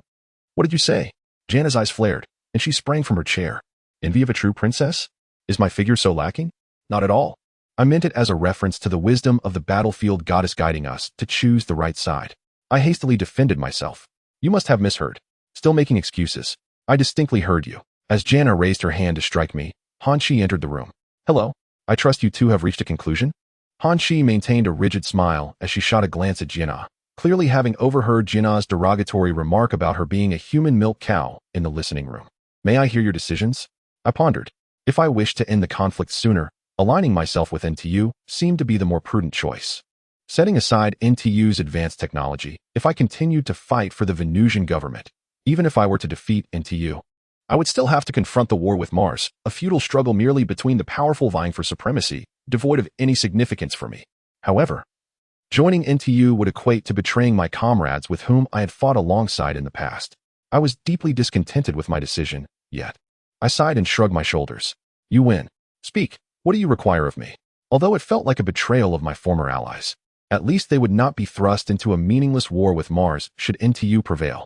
Really, upon hearing my willingness to join NTU, Han Chi rushed over to grasp my hand with uncontainable excitement. This is wonderful. I will immediately take you to meet the commander. It's truly splendid that you wish to join us. I could sense that Han Chi's exhilaration stemmed from the hope that NTU could leverage my abilities for one final strike. It represented a glimmer of survival for NTU. And her enthusiasm was palpable. Since you are so thrilled, why not kiss Jason? You could even strip and offer yourself to him right here. Jiana interjected sarcastically as she observed Han Chi holding my hand. Just pretend I'm not here. Perhaps I shall simply turn away to avoid interrupting your intimacy. I will take you to meet the commander right now. Oh, this is fantastic, Han Chi exclaimed, pulling me toward the exit. Oh, wait. I should kiss you first as a token of gratitude, just as your beautiful lover suggested. With a soft peck, Han Chi leaned in and kissed my cheek, leaving a warm sensation. Once again, we embarked on a flight. Upon arrival at the NTU operational headquarters, as described by Han Chi, the bright crescent moon hung high against the star-studded night sky. What do you think? Is the night sky beautiful here? Han Chi inquired, noticing my gaze fixed on the heavens. It differs from Venus. There is no moon there, but the stars are more numerous. I withdrew my gaze from the night sky and focused on the NTU headquarters before me. The entire structure was devoid of light, evidently an effort to conserve energy, as NTU had even refrained from turning on the lights. The gentle moonlight faintly illuminated the building's outline, casting a pale and desolate ambience around it. Suddenly, flames flickered at the entrance, and a dozen soldiers wielding torches escorted a senior officer clad in a broad-brimmed hat toward us. It is General Beck, the Supreme Commander. Han Chi nudged me from behind, signaling me to step forward. Chapter 13. I presume this must be Mr. Fletcher? Amidst the flickering light of the torches surrounding us, General Baker extended his hand towards me. Greetings. It is a pleasure to meet you. I am not fond of insincere pleasantries, so I could only respond, "Good day, General." The brief handshake with General Baker evoked the peculiar sensation of greeting a chieftain from a primitive tribe, heightened by the glow of the numerous torches. It seems, then, that Mr. Fletcher is not particularly eager to meet me? General Baker smiled as he released my hand. At this moment, yes, I am quite discontented with this decision. But alas, I have no better alternatives. I share your sentiment. Truth be told, had circumstances permitted, I would never have invited Mr. Fletcher to join the NTU. We have already suffered enough losses and have no retreat left. Our only hope rests on Mr. Fletcher's combat intuition to carve out a final path for survival. One might say it is a desperate measure, akin to a starving dog leaping over a wall, or a sick man grasping at straws, I mused. General Baker clasped his hands behind his back, the array of medals and insignia on his uniform glimmering in the torchlight. However, I do not trust you. At least not at this moment. I can understand that, he replied. I appreciate your comprehension of my perspective. Now, let us dispense with the formalities and speak directly. General Baker nodded slightly. I wish to appoint Mr. Fletcher as the commander of the Venus War Zone, with the rank of Major. I hope he can lead our forces to forge the final route to survival. Commander of the Venus War Zone? I was taken aback. Your line of reasoning, General, is quite difficult for me to adapt to. Do not think yourself alone. I find it challenging to adapt to my own decision, General Baker replied with a wry smile. But what can I do? As I stated, the NTU is left with no other options. Very well, I shall endeavor to adjust as swiftly as possible. I nodded in resignation. May I inquire about our troop situation? We have 2 infantry divisions on standby, but our fuel reserves are critically low. Currently, we can only mobilize 4 space destroyers and 8 transport ships for one-way transport missions. General Baker's expression was laced with profound anguish. One could only imagine the discomfort of seeing a fleet of spacecraft rusting away in the spaceport due to fuel shortages. If we cannot secure additional fuel resources with our current forces, even having troops will prove futile. The end of the NTU will be upon us. I understand. I nodded in acknowledgement. If I must resort to piracy to seize fuel resources, I do not require escorting destroyers. But I will need a swift transport ship and a battalion of mechanized infantry. Furthermore, I require as many of those personal cloaking devices worn by Miss Han Chi as possible. A battalion of mechanized infantry? General Baker frowned. Isn't that rather insufficient? May I hear your battle plan? My premise is that the NTU is severely lacking in resources, particularly in energy.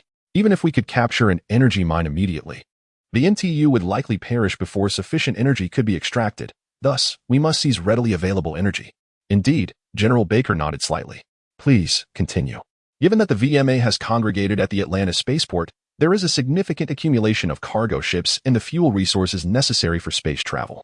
If we could capture the Atlanta spaceport, we could seize the resources amassed by the VMA and transport them back to alleviate the NTU's energy crisis. A splendid plan.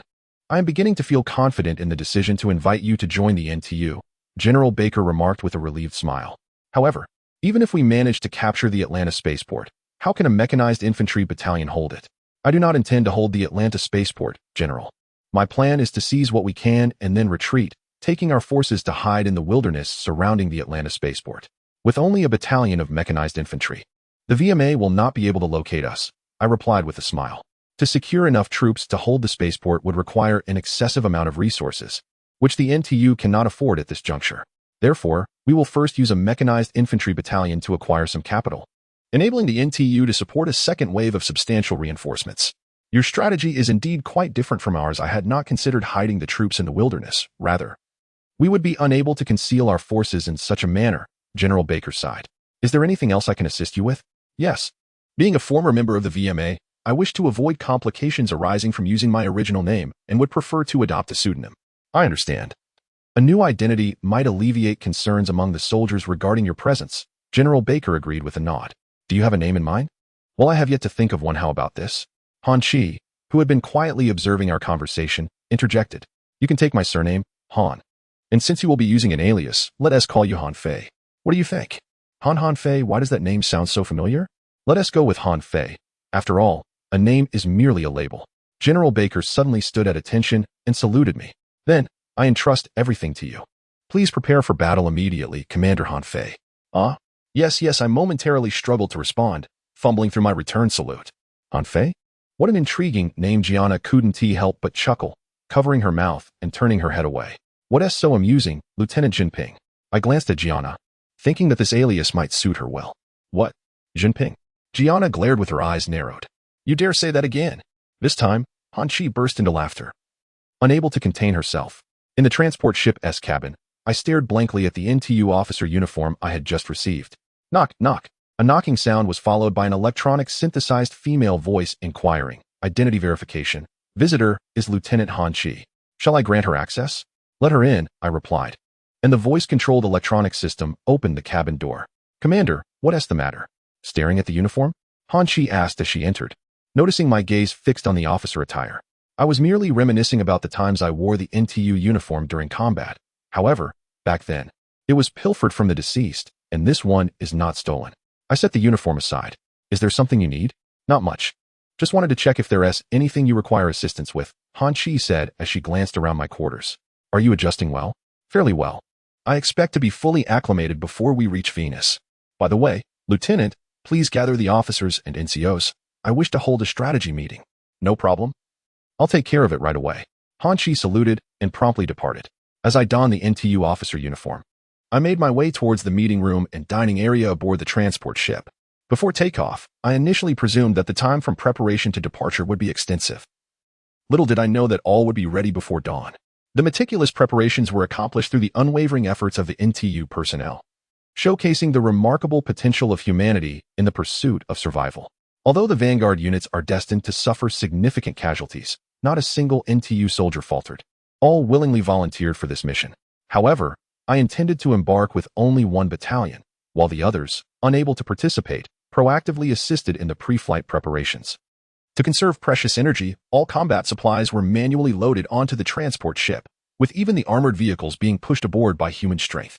Yet, when everyone unites towards a common goal, the efficiency of manual labor can rival, if not surpass, that of machines, for operators of machinery may become complacent, while these determined soldiers exert every ounce of effort in their race against time. Thus, before the sun could grace the horizon, the transport vessel completed its preparations and ascended into the star-studded sky amidst the pre-dawn darkness. Good day, Commander. Upon entering the makeshift operations room, converted from a dining area, I was met with a salute from all the sergeants of the mechanized infantry regiment, who had gathered in unison. Their eyes reflected a fervent anticipation, not of a bloodthirsty nature, but a yearning to forge a path of hope for their compatriots. I found myself questioning whether, had I not appeared here under the pseudonym Han Fei, their trust in me would remain unwavering. Greetings, everyone. Please take your seats. The officers and sergeants complied, their eyes fixed upon me, eagerly awaiting the operational orders I was about to issue. Allow me to briefly outline our combat plan. We shall deploy a small spacecraft to land on Venus, first disrupting the defensive installations near the Atlanta spaceport. Then the transport vessel will directly land at the spaceport to transfer the necessary fuel resources before ascending back to Earth. Meanwhile, our forces will conceal themselves in the desolate outskirts near the Atlanta spaceport, returning only after the second wave of reinforcements arrives to seize the spaceport. Are there any questions? Though astonishment was evident on every face, all officers and sergeants listened intently, silent. Since there are no inquiries, we shall proceed to task assignments. I will personally lead the infiltration and sabotage team onto Venus, requiring a volunteer squad of 9, with at least 2 individuals capable of executing demolition tasks. Lieutenant Han Chi. Could you assist me in selecting the personnel? Certainly, Commander, Han Chi replied with a nod. Upon landing, all personnel must immediately engage in the logistics of transporting supplies. Lieutenant Jinping, I expect you to command the armored vehicles for transport operations while providing fire support. I trust your expertise in mechanized armored combat will serve you well. Understood. Jiana pouted. She had always been critical of the alias Jinping. Captain Gu, I will provide you with the space navigation plan shortly. Please adhere strictly to this chart to avoid interception by the VMA fleet. Our success in returning the supplies to Earth hinges on your ability to elude VMA detection. Understood. Nodded the bearded captain of the transport vessel, pipe in mouth. According to Han Chi, this high-speed transport ship was originally the captain's private property. But for the sake of survival, he contributed his vessel to the NTU forces. Very well, the task assignments are concluded. Please prepare promptly. You are dismissed. Chapter 14. To avert the risk of our transport ship being targeted by planetary defense missiles. I embarked on a shuttle with an assault team to land on Venus, while leaving the transport vessel in the depths of outer space. The shuttle descended into the rainforest near the Atlanta spaceport, and I promptly led my team away from the shuttle. Undoubtedly, the VMA had detected our landing via radar. The only remaining question was how many VMA soldiers would come searching for us.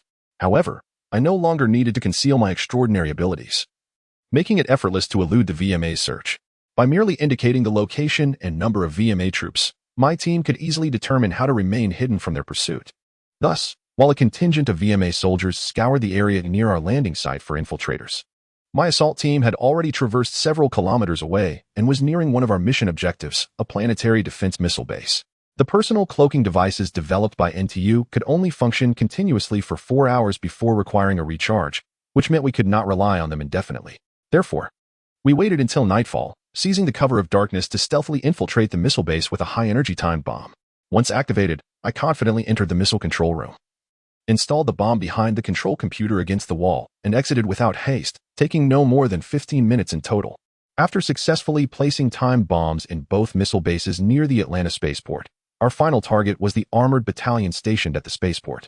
Due to a shortage of explosives, I had to abandon the idea of destroying all 64 armored vehicles and instead focused on incapacitating their operational capabilities. Along with 2 other demolition specialists, I infiltrated the armored vehicle parking lot, planting bombs on the outermost vehicles. This way, when detonated, the immobilized vehicles would obstruct those still able to move. As a precaution, I stationed 2 assault team members at the parking lot's entrance, one tasked with using a portable anti-armor beam weapon to eliminate any stragglers, while the other provided cover. Finally, I divided the remaining members into 3 groups and positioned them near 3 anti-aircraft artillery sites surrounding the airport, ensuring our transport vessel would not be overly exposed to anti-aircraft fire upon landing. With all preparations complete, we awaited the detonation of the timed bombs, which would not keep us waiting long.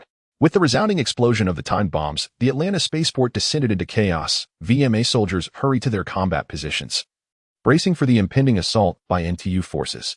Yet, apart from the sound of the explosion, the VMA soldiers saw nothing. Just as they began to relax and consider lowering their defenses, the high-speed transport ship that was to bring us arrived at the Atlanta spaceport according to my pre-planned schedule. Upon sighting the NTU transport ship, VMA soldiers manning the anti-aircraft guns swiftly redirected their artillery toward the descending vessel. However, at that moment, the assault team members I had positioned near the anti-aircraft guns sprang into action, swiftly neutralizing the gun operators. The assault team then took control of the artillery positions, awaiting my command to fire. First group reporting. Third group reporting. Second group reporting. Awaiting your command to fire, sir. Excellent. Do not fire just yet. Maintain your stealth. When the VMA fighters approach, I want you to engage them swiftly to protect the transport ship. Do you understand? I observed the unfolding situation from the shadows, relaying commands through the radio in my helmet. Yes, sir. The transport ship touched down on the tarmac, and as soon as the cargo doors opened, armored personnel carriers under Jenna's command began rolling out, racing toward the fuel resource area housing high-energy fuel rods. Gunners atop the armored vehicles unleashed a barrage of laser fire at visible VMA soldiers, particularly targeting those armed with anti-tank weapons.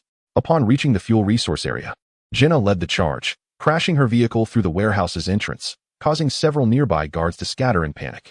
The armored personnel carriers halted in front of the fuel warehouse, and the infantry swiftly dismounted, beginning the hazardous task of loading the refined high-energy fuel rods onto the vehicles under the protective cover of the gunners. Under the suppressive fire from NTU's laser gunners, VMA soldiers could only shoot from behind distant cover, resulting in minimal casualties among NTU troops. Only one soldier fell to a stray bullet, while several others sustained varying degrees of injury. However, I noticed a few VMA snipers taking positions. Raising my laser sniper rifle, I aimed at one of the VMA snipers, who appeared quite content with his unobstructed line of fire. I suddenly realized how repugnant it was to point a weapon at someone who was once an ally. Even though my target was no longer one of my own, I had thought I could adapt to this shift. But I had to concede that I had overestimated my resolve. Well, having already become a traitor, I might as well embrace it fully. I compelled myself to pull the trigger. The laser beam pierced the VMA sniper's skull, and he collapsed immediately. Humanity is indeed a creature prone to moral decay. After firing the first shot, the apprehension of the second diminished considerably. No wonder it is said that once one embarks on a wrongful path, it becomes difficult to halt. I fired 3 more shots, eliminating 3 VMA snipers. Some VMA soldiers, noticing the laser trajectories, began advancing toward my position, forcing me to relocate. The VMA sniper rifles were burdened with noise and recoil, while NTU sniper rifles suffered from the visibility of laser trajectories. It seems that nothing in this world is flawless. Once the armored personnel carriers were loaded with high-energy fuel rods, they returned to the transport ship to unload before heading back for a second load. At that moment, I sensed VMA fighter jets approaching our location. First, second, and third groups, the VMA fighters are closing in from the southwest. Engage them as effectively as possible. Lieutenant Jin, could you provide anti-air support for several vehicles? Of course, sir. Jenna responded, swiftly leading 11 armored personnel carriers toward the southwest of the spaceport. The invading VMA fighter jets first came under attack from the spaceport's anti-aircraft artillery, with 5 out of 18 aircraft sustaining damage from high-explosive rounds. As the VMA fighters attempted to descend to evade the anti-aircraft fire, they inadvertently flew low over the 11 armored personnel carriers led by Jenna, becoming perfect targets for the gunners. Laser beams erupted in all directions, and one by one, VMA fighter jets plummeted in flames within the spaceport. With one crashing perilously close to the transport ship, fortunately, it sustained no damage. The VMA forces stationed at the Atlanta spaceport, witnessing the annihilation of the Air Force and lacking effective anti-armor capabilities, ultimately resolved to initiate a retreat. The VMA soldiers began to move outside the spaceport and regroup. As I understood, they were anticipating the arrival of reinforcements in armored units for a counterattack. However, for the time being, our looting operation would remain undisturbed by the VMA. I commanded the assault team stationed at the anti-aircraft guns to gather immediately at the fuel depot, thus sparing the need to deploy armored vehicles to transport them, while also allowing these soldiers to assist in the fuel handling operations. I too hastened towards the fuel depot, where, aside from Jinnah, who was not from NTU and was directing the efforts, everyone else was laboriously moving high-energy fuel rods. Even Hanshi was inside the fuel warehouse, pushing barrel after barrel of refined fuel rods onto the armored personnel carriers. After all, these refined fuel resources were of utmost necessity for NTU. The more fuel we could load onto the transport ships, the greater our chances of survival. Seizing the opportunity while the VMA awaited reinforcements, we swiftly loaded 3/4 of the high-energy fuel rods onto the transport vessel. However, the remaining quarter had to be abandoned as the VMA's supporting armored units began to approach, forcing us to forego further looting. Although it was somewhat regrettable, it was of little matter, as this amount of fuel would suffice for NTU's needs for a while longer. That was it. Immediately transport the fuel rods back to the transport vessel and prepare for takeoff. I issued the retreat order. Everyone was to follow me in the withdrawal. The armored personnel carriers sped towards the transport ship, commencing the final unloading. Simultaneously, the transport ship's captain initiated the engines. Not waiting for the cargo bay doors to close completely, as soon as the armored vehicles were unloaded, the transport vessel ascended. With a cheer, NTU soldiers celebrated as they watched the transport ship slowly close its cargo bay doors while ascending into the sky. Hanshi, in her excitement, hugged me tightly and showered me with kisses. "Thank you. You saved NTU," she exclaimed, planting another fervent kiss on my cheek. "You saved us. Perhaps I saved the Earth. But you are not yet out of danger. Do not let your excitement cloud your judgment." I gently pushed Hanshi aside and loudly commanded all the soldiers, "Attention, everyone. Immediately board the armored personnel carriers and follow me in retreat. We must escape before the VMA reinforcements arrive." "Yes, sir." The soldiers cheered in response. Chapter 15. We concealed ourselves in the Venusian rainforest near the Atlanta spaceport for nearly 2 weeks, perpetually shifting our troop positions to elude the VMA's search efforts. Given our forces comprised merely a battalion, once we nestled beneath the dense canopy, the VMA was utterly incapable of pinpointing our location through aerial reconnaissance. Moreover, the ground units dispatched by the VMA could not match our speed. They were required to advance while meticulously surveying their surroundings, whereas, at my command, our armored vehicles could swiftly depart at full speed without the necessity of slowing down to search for the enemy. Consequently, the VMA's ground search units were perpetually outpaced by our movements. However, maintaining vigilance and alertness is a challenging endeavor. In the initial days following our raid on the Atlanta spaceport, the VMA diligently endeavored to ascertain our whereabouts, compelling us to incessantly relocate, leaving us with scant opportunities to rest. Yet, after several futile days of searching, the intensity of the VMA's efforts waned significantly, allowing us to remain stationary for extended periods. And on fortunate occasions, we could linger at a single location for an entire day without apprehension of unwelcome visitors. It is no wonder that our NTU suffered such a devastating defeat on the Venusian battlefield. With your combat intuition, you could ascertain our movements without the need for intelligence gathering. If the information warfare was already lost to you, then no amount of technological superiority would suffice. Witnessing my ability to command a battalion without deploying scouts while evading the VMA's searches for 2 consecutive weeks, Hanshi lamented that no commander in our NTU could achieve such a feat. I, however, contended that technological superiority remains exceedingly advantageous. For instance, the stealth vehicles pose a significant challenge, rendering them nearly invisible once cloaked. Now, with the advent of new personal cloaking devices, even infantry can become undetectable. The issue lies in your perception, I pointed out playfully.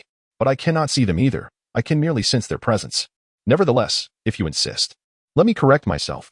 No personnel from the VMA can perceive those cloaked units. Hanshi chuckled, choosing not to respond further. Observing the communications officer adjusting the direction of the radio antenna, I felt an instinctual sense that the NTU reinforcements were indeed overhead. However, I needed to confirm their arrival. Recklessly charging into an assault with merely the scant forces at my disposal would undoubtedly result in a devastating counterattack from the VMA. Commander, the reinforcement fleet has arrived. The communications officer suddenly exclaimed, having been intently listening to the radio signals. They would likely enter the planetary defense missile fire zone within an hour. An hour was sufficient. I nodded in acknowledgement and then turned to Hanshi, who was beside me. Inform everyone that our respite is over. Instruct them to prepare within 5 minutes. We shall soon depart to assault the VMA and pave the way for the imminent second wave of reinforcements. Yes, Commander, Hanshi replied, hastily delivering the orders. The soldiers, having been cooped up for over 10 days, quickly gathered their belongings and eagerly boarded the armored vehicles. Jana led the way in my armored command vehicle, while the other armored personnel carriers formed 2 lines behind her, racing towards our target, the VMA's planetary defense missile base, at nearly 80 kilometers per hour. During our previous assault on the Atlanta spaceport, we had employed a strategy of infiltrating and sabotaging the missile control systems to incapacitate the missiles, partly to avoid prompting the VMA to bolster their defenses around the missile base. Given the VMA's formidable logistical capabilities, reconstructing a missile base would not consume much time. The lengthy process of demolishing the entire base would merely allow the VMA to quickly rebuild it, and worse still, they would likely deploy heavy forces to protect the missile launch site from a second assault. Another reason for not demolishing the missile base and opting for infiltration was that such operations could not only incapacitate the missiles, but also mislead the VMA's strategic thinking. Thus, even if the VMA fortified their defenses, they would likely focus on countering infiltration and sabotage, potentially instituting multiple missile control systems to ensure that the failure of one system would not render the entire base ineffective. However, the VMA would probably not overly enhance other protective measures, such as safeguarding the missiles from armored unit assaults. As our convoy approached the planetary defense missile base, the vigilant VMA sentinels spotted us, uncloaked, long before we reached them, and a piercing alarm reverberated throughout the VMA missile base. A multitude of VMA infantry promptly took their defensive positions, albeit without armored vehicles, as the VMA had not anticipated our approach with armored personnel carriers. We drew closer to the missile base, observing the towering planetary defense missiles, each nearly 5 stories high, standing poised on their launch pads, ready to fire upon any NTU reinforcements that entered their range. All vehicles, I commanded via radio. Focus your fire on the standing missiles and their launch pads. Disregard the defending VMA infantry. However, maintain a safe distance from their defensive positions. While the VMA lacks armored vehicles, their infantry still wields anti-armor weapons, and it is prudent to avoid such complications. I was certain that the VMA had not prepared for our appearance. For as all the armored personnel carriers simultaneously unleashed concentrated fire from their laser machine guns on the towering planetary defense missiles from 3 kilometers away, the VMA stood dumbfounded, watching as we systematically obliterated the missiles and their launch pads. They neither lowered the launch pads to mitigate the laser fire nor dispatched infantry to disrupt our assault, indicating that the unforeseen circumstances momentarily bewildered the VMA commanders.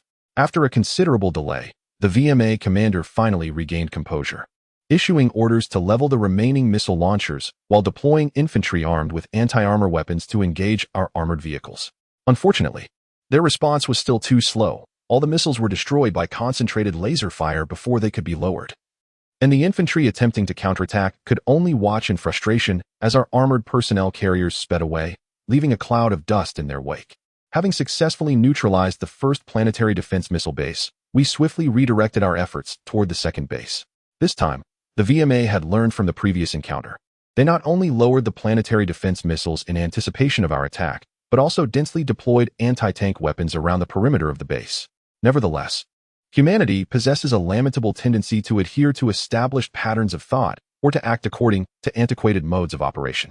To put it more bluntly, it is a matter of laziness and a reluctance to assume responsibility, unwilling to delve into the unknown, preferring instead to follow in the footsteps of predecessors along paths already forged.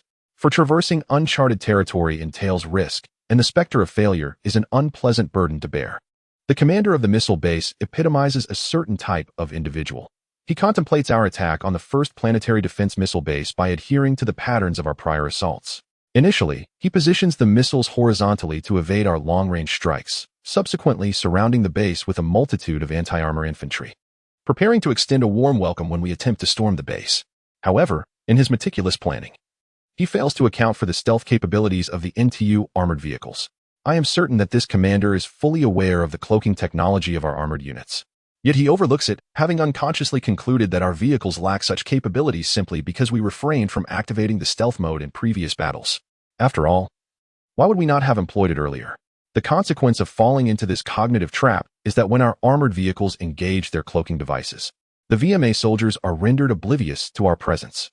We penetrate the planetary defense missile base unimpeded, depositing our infantry at the heart of the facility, where they commence a thorough demolition of all that can be destroyed. With the bulk of their forces deployed to the periphery, the VMA's strength within the base appears relatively feeble, utterly incapable of resisting the firepower and numerical superiority of the NTU infantry. By the time the perimeter troops learn of the assault and hasten to provide support, it is far too late. Our soldiers have already boarded the armored personnel carriers, which, upon activating their cloaking devices, surge through the walls and out of the base. The VMA reinforcements will find only a facility engulfed in flames. Even after suffering 2 consecutive defeats, the VMA commanders remain ensnared in their preconceived notions, instinctively believing that I would lead my forces to attack the Atlanta spaceport. After all, we had previously incapacitated the planetary defense missiles and invaded the spaceport, seizing a considerable amount of high-energy fuel, all while a fleet of NTU spacecraft hastens towards Venus. Consequently, the VMA assumes we would occupy the Atlanta spaceport to facilitate the landing and resupply of our vessels. Thus, they deploy heavy forces at the spaceport, including an entire battalion of armored vehicles, eagerly anticipating our arrival for a decisive confrontation. The VMA's defensive preparations at the Atlanta spaceport are indeed comprehensive. Regrettably, we have no intentions of assaulting that location. Communications officer, send a message to the reinforcement fleet. As Jana maneuvered the armored vehicle through the dense rainforest, I instructed the communications officer to contact the approaching fleet. We have neutralized the planetary defense missiles near the landing zone. Please proceed to land at the designated area immediately. The communications officer promptly dispatched my request. Soon, a multitude of space transport ships appeared against the azure sky, swiftly descending towards the surface of Venus. Not at the Atlanta spaceport, but deep within the rainforest, a considerable distance away from the bustling spaceport. Chapter 16. Upon arriving at the landing zone of the NTU reinforcement fleet, I observed a bustling scene where numerous personnel and troops were actively mobilizing. Engineering robots continuously transported combat supplies from the cargo holds, and due to the pressing time and lack of manpower, the vast array of supplies lay chaotically strewn across the open ground. At the center of the landing zone, several high-ranking officers congregated around a table, diligently issuing directives to the subordinate officers responsible for overseeing the operational activities. Noticing our presence, one of the high-ranking officers, also a lieutenant colonel, exchanged a few words with a nearby officer before swiftly jogging towards me. "Greetings, Commander," he said, as I held the nominal title of Commander of the Venus Combat Zone. The Lieutenant Colonel was obliged to salute me. However, I pondered why he referred to me as Commander when we both held the same rank. "I am Colonel Sharev, the Commander of the Reinforcement Forces, responsible for overseeing the entire logistics of the reinforcements. We are currently engaged in unloading troops and supplies, and I regret that we cannot expedite the process further due to a slight shortage of personnel." "Thank you for your efforts, Colonel," I replied, returning the salute. "How many reinforcements do we have?" "There is an enhanced armored regiment comprising 74 stealth tanks and 168 various armored vehicles, approximately 2,000 soldiers. In addition to a squadron of 16 fighter jets and a squadron of 18 attack aircraft," Colonel Sharev reported, enumerating the details in one breath. "Moreover, General Baker has instructed me to deliver 2 items to you." 2,000 troops? So many? I was genuinely taken aback. I had initially anticipated only 1,000 reinforcements. Who would have thought General Baker would send double the number? The equipment of an enhanced armored regiment requires an extensive fleet of transport ships, which in turn consumes a considerable amount of precious fuel. Were it not for our insufficient fuel reserves, more reinforcements would have been dispatched. However, after receiving an entire shipment of high-energy fuel rods, our civilian energy needs have been temporarily met. And we even possess ample fuel for our space combat vessels to intercept a significant number of VMA invading forces near the lunar orbit. Colonel Sharev retrieved 2 boxes from his jacket pocket, opening them to present them before me. "These are from General Baker for you, Commander. A commendation medal for the highest honor from the United Council, and the 3rd leaf insignia marking your promotion to Colonel." Upon seeing the gleaming gold leaf insignia representing the rank of Colonel nestled within the box, I finally understood why Colonel Sharev addressed me as Commander. I had been promoted. However, the promotion process within the NTU seemed rather casual, lacking any formal ceremony or appointment letter. Merely sending someone with a rank insignia sufficed. Nonetheless, I appreciated this straightforward and unpretentious approach. "Thank you. I appreciate your efforts," I said as I accepted the box from the Lieutenant Colonel. Truth be told, I felt somewhat undeserving. I had merely led a team to acquire some fuel rods, hardly worthy of a medal and a promotion. Perhaps those fuel rods may seem trivial to you, Commander, but to the NTU, their value is immeasurable. I cannot speak for others, but I know that because of those fuel rods, many essential facilities that consume energy have finally resumed operation, especially the automated hydroponic farms that were previously unable to produce food due to energy shortages. At this moment, the Lieutenant Colonel suddenly stood at attention, raising his right hand in a perfectly executed military salute. "Now that the NTU has sufficient food supplies, my family no longer has to fear hunger. And all of this is thanks to your efforts, Commander. You have saved the lives of my entire family." The Lieutenant Colonel choked on his words, and though I could see him struggling to contain his emotions, tears streamed down the wrinkled corners of his eyes. "I cannot accept such praise. This is not solely my accomplishment." I hastily returned the salute. "Credit must be given to my brothers who fought alongside me. If you wish to express your gratitude, would you kindly convey my appreciation to them?" "I am not adept at handling such matters." "I would be honored to serve, Commander," the Lieutenant Colonel replied, finally lowering his right hand and wiping away the tears from the corners of his eyes. "If there is anything else I can assist you with, please do not hesitate to ask." "There is indeed something. I am also not skilled in arranging the camp and coordinating personnel and supplies. I may need your assistance in organizing the newly arrived reinforcements and supplies." "Consider it done, Commander. I shall attend to it immediately." The Lieutenant Colonel stood at attention once more before turning and jogging back to the map table. I gazed at the golden leaf insignia representing the rank of Colonel within the box. In the past, I had loathed promotions, as each advancement signified the lives I had taken. For me, promotion could be regarded as a veiled sentence of guilt. However, this time was different. Though the golden leaf insignia was undoubtedly stained with the blood of the deceased, it also carried the profound significance of saving billions from the scourge of famine. For the first time, I felt that donning this insignia would not amplify the burden of guilt I bore. At that moment, Han Chi reached out, delicately taking the insignia from the box and affixing it beside the 2 existing leaves on my shoulder epaulette. "Congratulations, Colonel Han Fei," Han Chi said softly. Even with the assistance of Colonel Sharev, to whom I had fully delegated authority for the reorganization, the arrangement of the entire troop was still in disarray, especially as I had to simultaneously mobilize forces to counter the VMA attack, complicating the reorganization further. "Commander, we have received a report from the radar team indicating that VMA mechanized forces are advancing towards our position."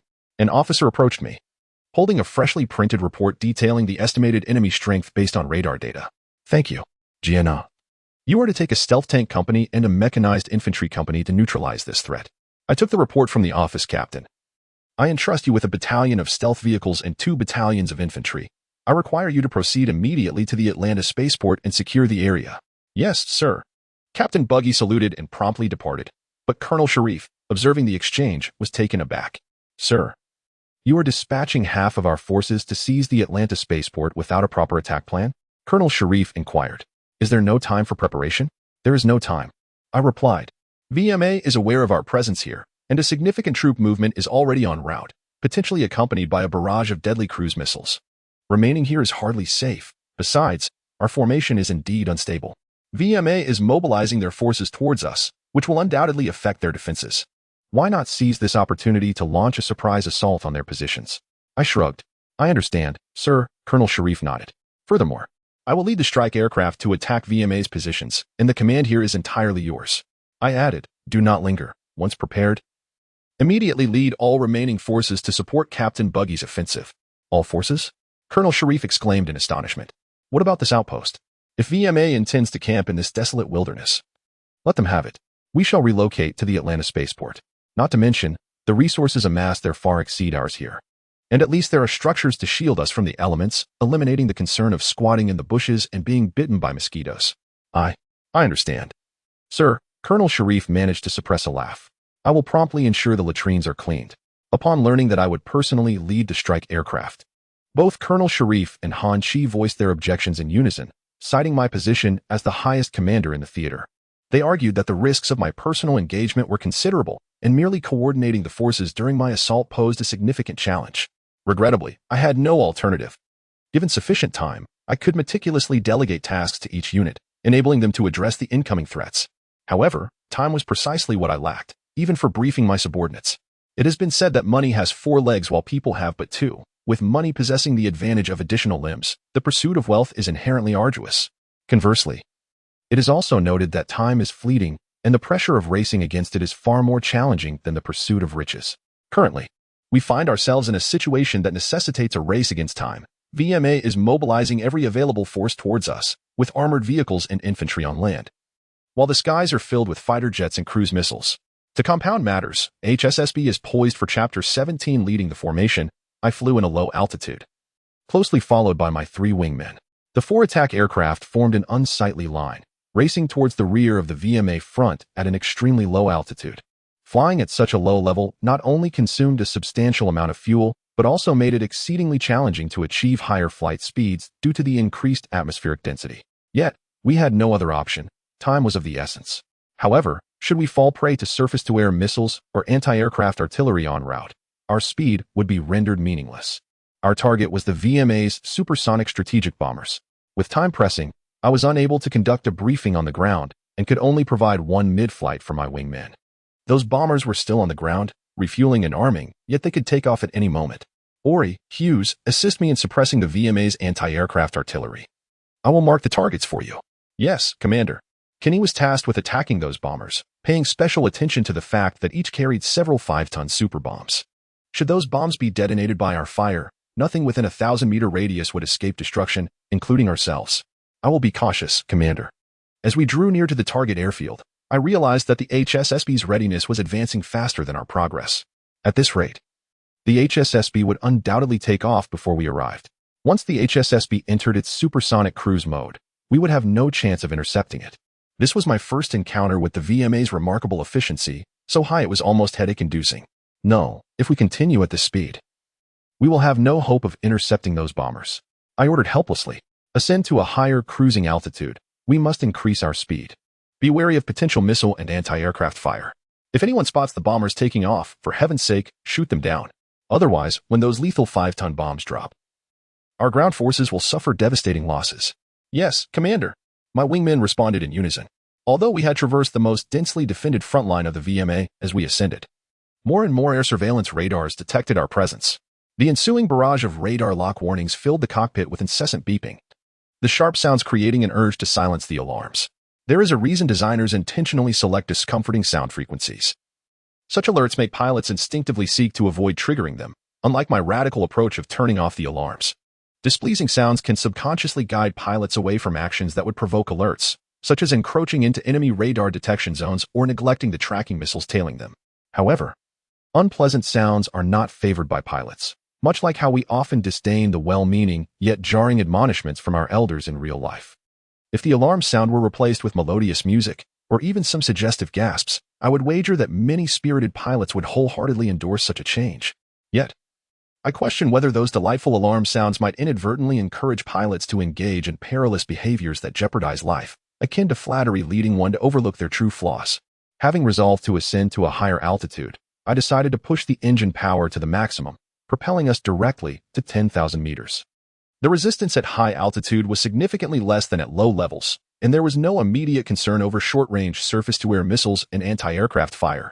However, the VMA's radar could easily detect our position, which would trigger intercept operations from their fighters. Had we not been pressed for time, I would have preferred to maintain a lower flight profile to avoid detection. Nevertheless, the primary objective now was to neutralize the HSSB threat. We approached the target area at twice the speed of sound, while the VMA dispatched fighters to address us as a threat. On the three-dimensional radar, I observed two bright points taxiing down the runway. Long-range cameras captured the image of two VMA fighters preparing for takeoff. Ori, Hughes, engaged the airport's anti-aircraft defenses.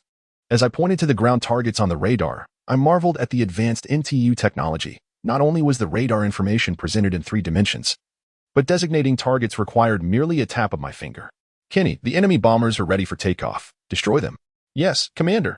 Upon receiving the attack order, my wingmen swiftly adjusted their course towards the designated targets. I lowered the nose of my aircraft, aligning with the 2 fighters that had just taken off and were preparing to intercept us, locking onto them with the fire control radar in tracking mode.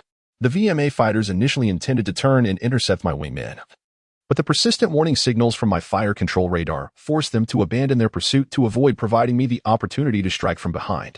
Fortuitously, the VMA made a significant error at this moment. The control tower prioritized takeoff for the fighters rather than the HSSB. Had it been the 2 HSSBs taking off instead of the fighters, the NTU attack aircraft would have been unable to catch up due to the HSSB's superior speed, rendering interception impossible. However, to clear the runway for the fighters preparing to take off, 6 HSSBs remained in the hold area, while the 2 fighters taxied onto the runway, igniting their afterburners in preparation for launch.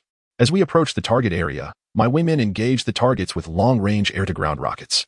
Ori and Hughes each fired a volley of rockets at an anti-aircraft position, the deluge of rockets detonating upon impact, instantly obliterating the air-targeting radar and anti-aircraft artillery.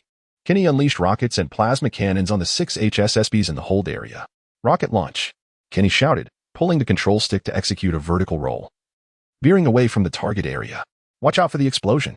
The volley of air-to-ground rockets accurately struck the HSSBs, mercilessly reducing the sleek bombers to rubble.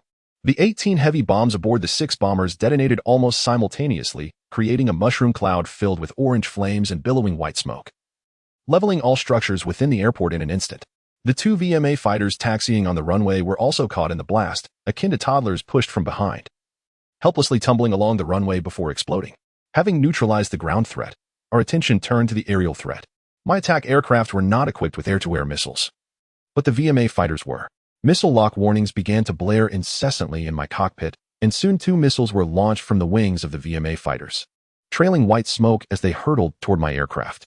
Due to the relatively light armament of my aircraft, it retains considerable maneuverability. The attack aircraft designed by NTU exhibits agility comparable to that of the VMA fighter jets.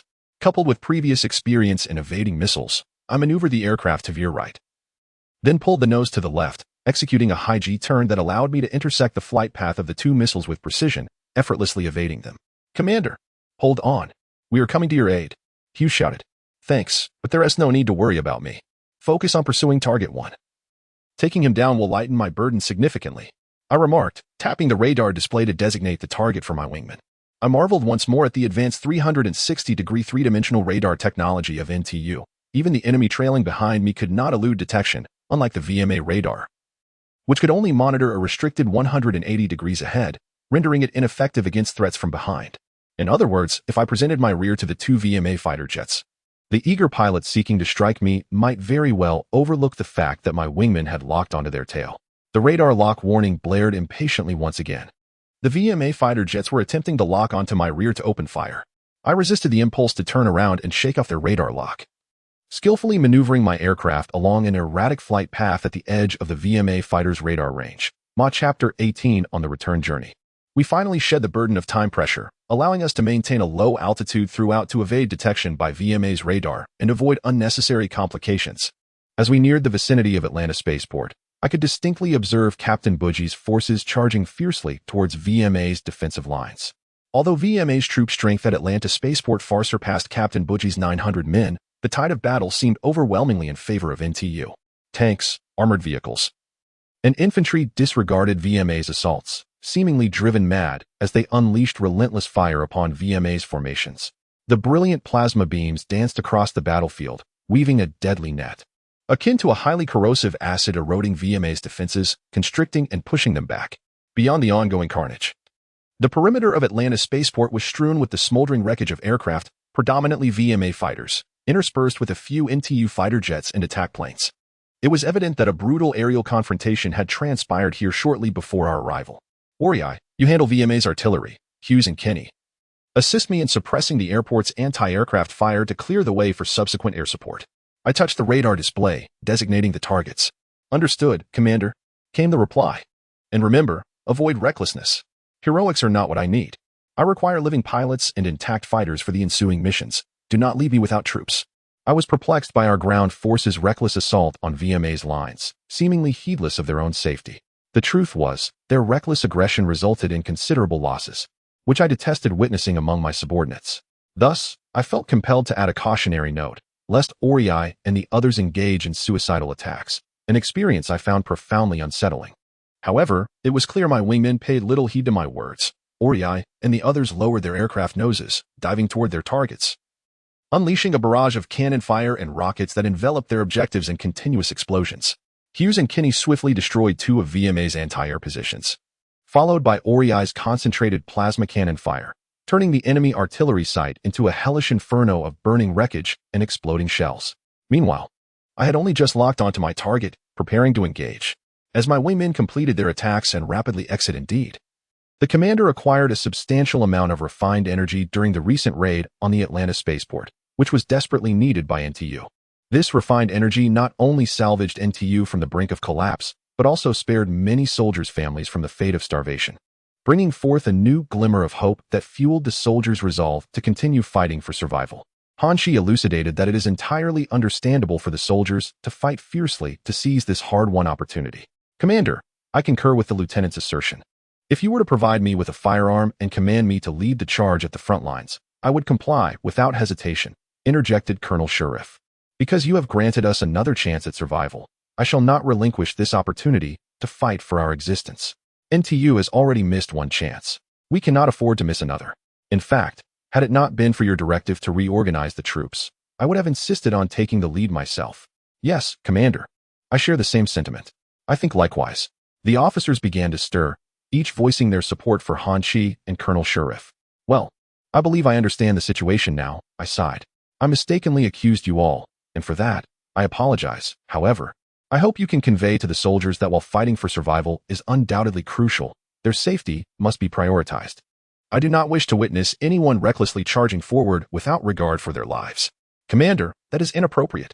Hanshi interjected, interrupting me once more. I could appreciate the commander's goodwill in caring for the soldiers, yet their morale was at a peak, and this order could potentially have a detrimental effect on it. I believed we should seize this moment while morale was high. Morale is available? At the utterance of those words by Hanshi, an inexplicable wrath surged within me. Though I recognized that striking a woman is an abhorrent act, I nonetheless delivered a resounding slap to Hanshi's face, akin to the blow I had dealt to Jana previously. With a sharp crack, Hanshi's left cheek immediately swelled, leaving her momentarily stunned. The surrounding officers were equally taken aback. Even Jana was rendered speechless. Morale is available? What does that even mean? While the soldiers are intoxicated with fervor, a mere word can compel them to willingly march to the front lines as cannon fodder, and that is what you call morale being available. I see that. Let me ask you, if your family on Earth were to perish from starvation, how would you feel? Would you be saddened? Or would you feel a sense of relief because your family starved to death? Chapter 19, I felt a pang of sorrow. Hanshi seemed deeply offended by my seemingly simple question. The death of family members due to starvation is hardly a matter for celebration. Humph. If your family perished from hunger, you would be heartbroken. Yet, what if you were to fall in battle? Regardless of the reasons for your demise, would your family grieve? Or would they be relieved by your death? I confronted Han Chi. Han Chi paused for a moment, then quietly lowered her head. So, what does morale truly mean? Perhaps it may serve you well, but I regret to inform you that I am, after all, the commander. To me, such morale that incites soldiers to recklessly rush into death is utterly useless. As my furious words echoed, all the officers, except for Jana, bowed their heads in silence. Once dismissed, the officers promptly dispersed to relay orders, instructing all ranks to restrain soldiers from taking unnecessary risks in battle starting today. I adopted a more conciliatory tone. This war has been a grave error from the outset, one that has claimed too many lives and shattered countless families. I do not wish for further mistakes to exacerbate this wretched tragedy. You all claim to be grateful for my efforts to save your families. If you truly appreciate my actions, then find a way to survive on the battlefield. That is the greatest reward for me. Dismissed.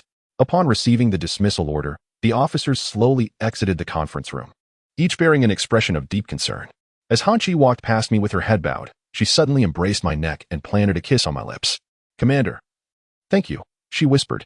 I will forever remember this slap of reality you've given me, for you have awakened me and offered me a new perspective I had never considered. Before I could respond, Han Chi blushed and hurried away.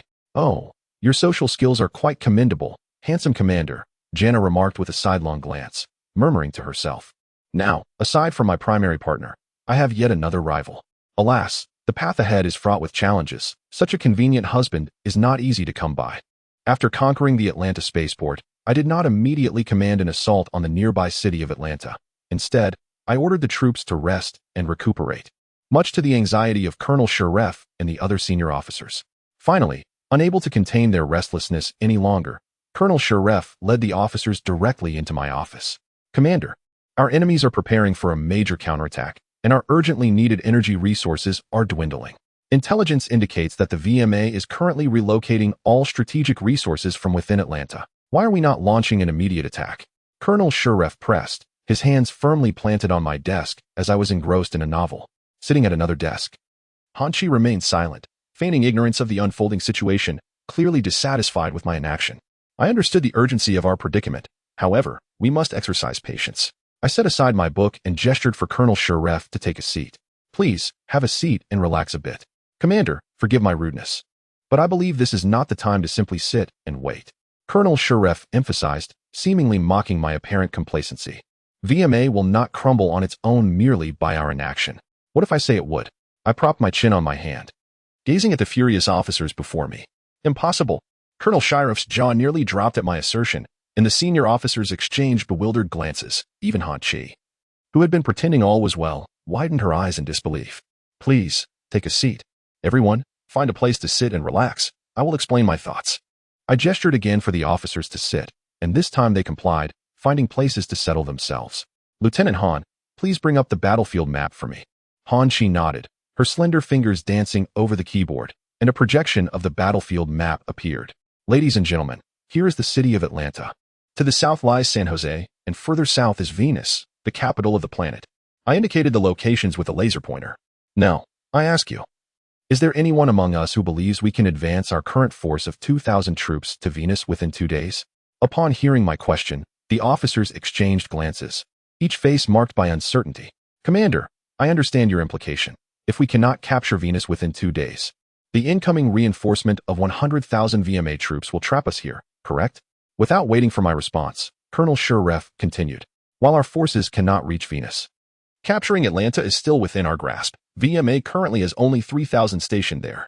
However, if we delay further, the VMA reinforcements. But what of it? Even if we capture Atlanta, I interjected, countering Colonel Sharef's argument, then we would be confronted by the assembled 100,000 VMA troops. Let us not even consider the possibility of VMA encircling us due to their numerical superiority. How much time do you intend to spend breaching their defensive lines? Even if we succeed, what methods will you employ to prevent the Venus government from relocating? And how long will it take us to conquer territory thereafter? 6 months? A year? 10 years? Can NTU sustain such a prolonged effort? Faced with my direct inquiries, the officers fell silent. It was evident they had not fully contemplated the potential for the Venus government to escape our pursuit. However, Commander, do you mean to suggest that by merely sitting here, the VMA will collapse on its own? Han Chi questioned. You mentioned earlier that the VMA would fall apart on its own. and I have been perplexed as to how that could transpire. That is an astute inquiry. I must admit my phrasing was misleading. It should be stated that, with a bit of external pressure, the VMA government would swiftly disintegrate, and I estimate it would take no more than a week for their collapse.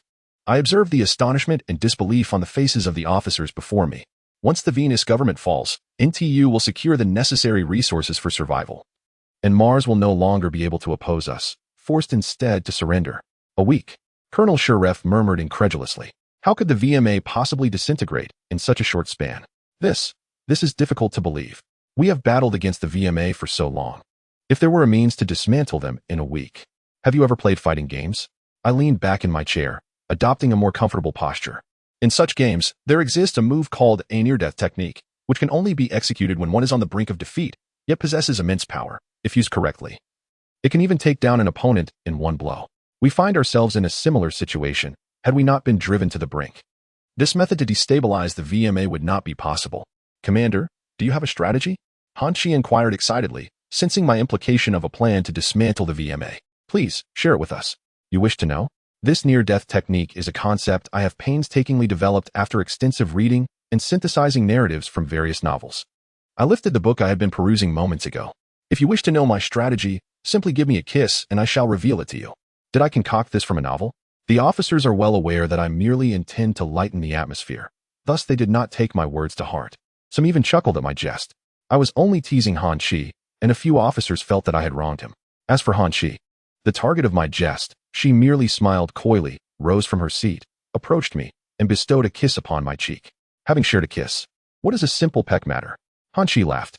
Well, I have settled my bill, so do enlighten us about your near-death technique. Otherwise, be wary of my demand for a refund, and you shall owe me a kiss as compensation. Upon hearing Han Chi's words, the officers erupted into laughter, some even whistling. Enough of the frivolity. Let us turn to serious matters. Suppressing a chuckle, I cleared my throat. The crux of this strategy lies in compelling the VMA to withdraw their strategic resources. At the onset of the conflict, the NTU's strategic supplies were not significantly lacking, which would prevent the VMA from retreating, as the scarcity of resources would not deter them from holding Atlanta. However, now that the NTU's resources are critically depleted, the VMA would opt to withdraw their supplies. After all, even if we were to seize Atlanta, we could not use the citizens as fuel for a nuclear fusion reactor. Could we? Strategic withdrawal?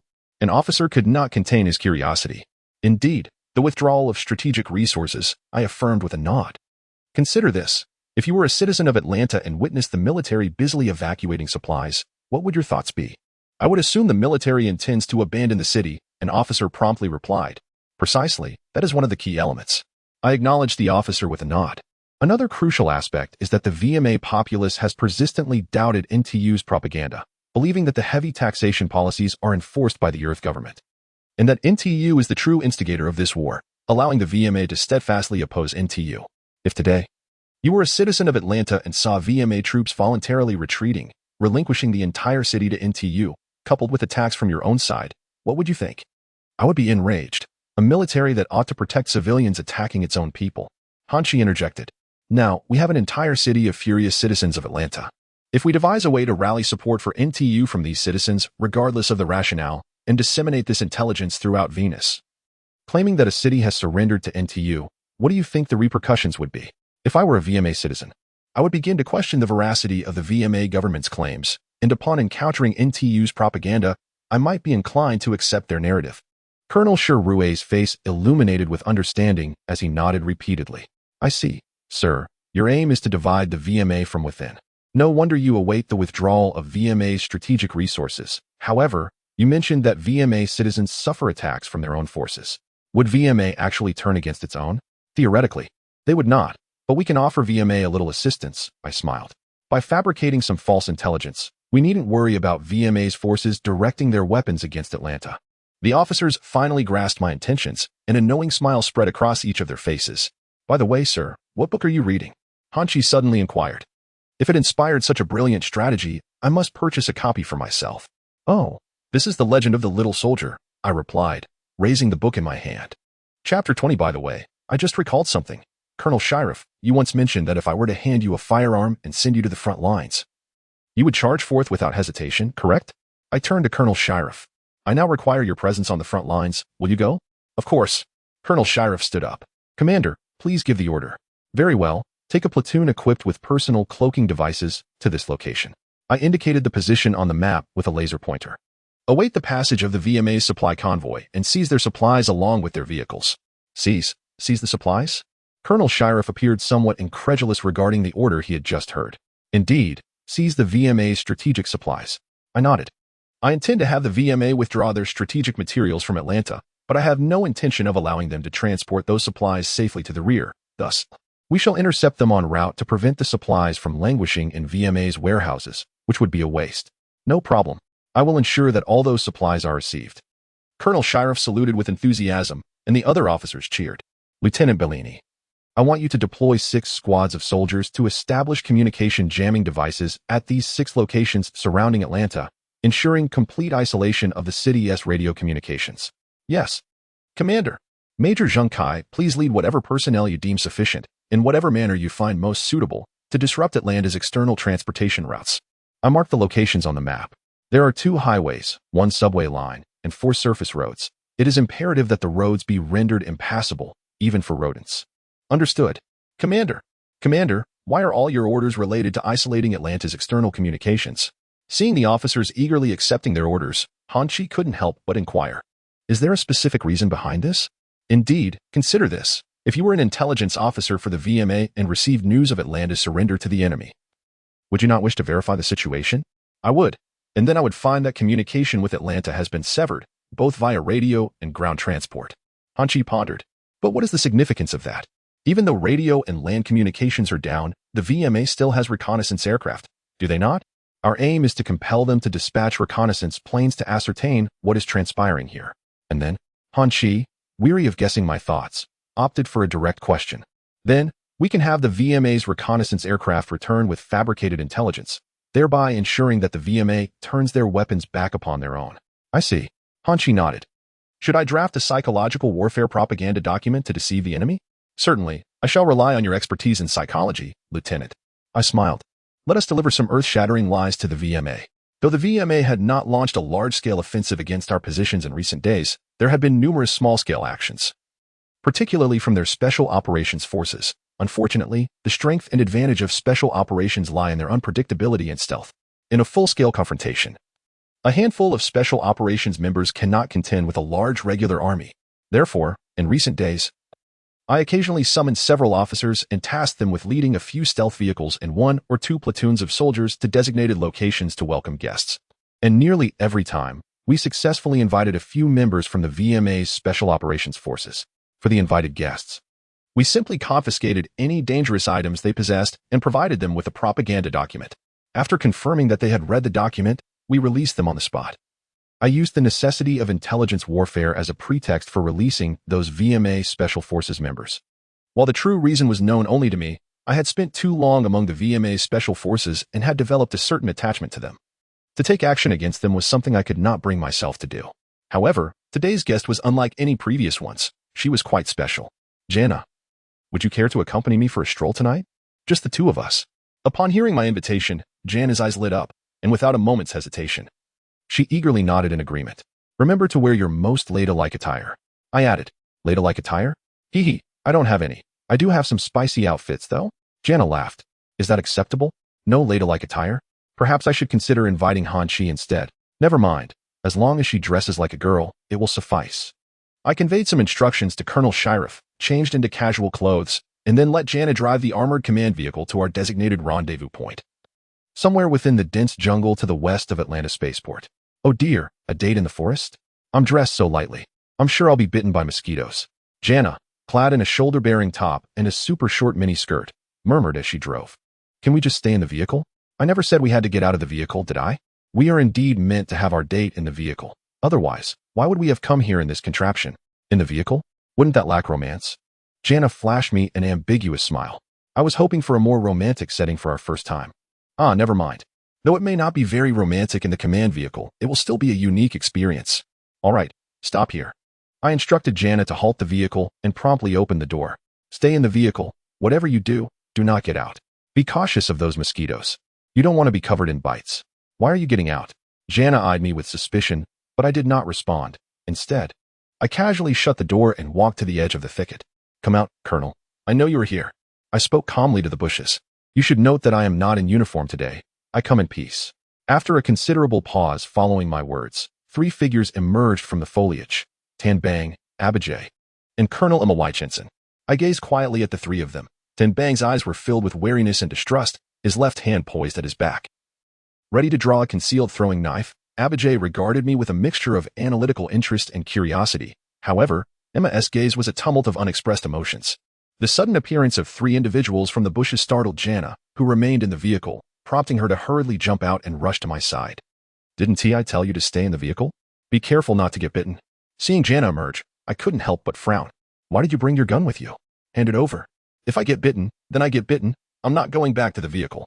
Jana pouted but obediently pulled out the laser pistol strapped to her thigh and handed it to me, then stared intently at Emma. This is your first wife. Huh. I remained silent, merely offering a helpless smile as I casually tucked the pistol into my pants pocket. After a long silence, Emma finally broke the ice. Though I would very much like to say, it is indeed you, Jason. Emma's tone was frosty. However, I believe I should first confirm. May I ask who you are? Are you Jason Fletcher? Are you still Colonel Han Fei?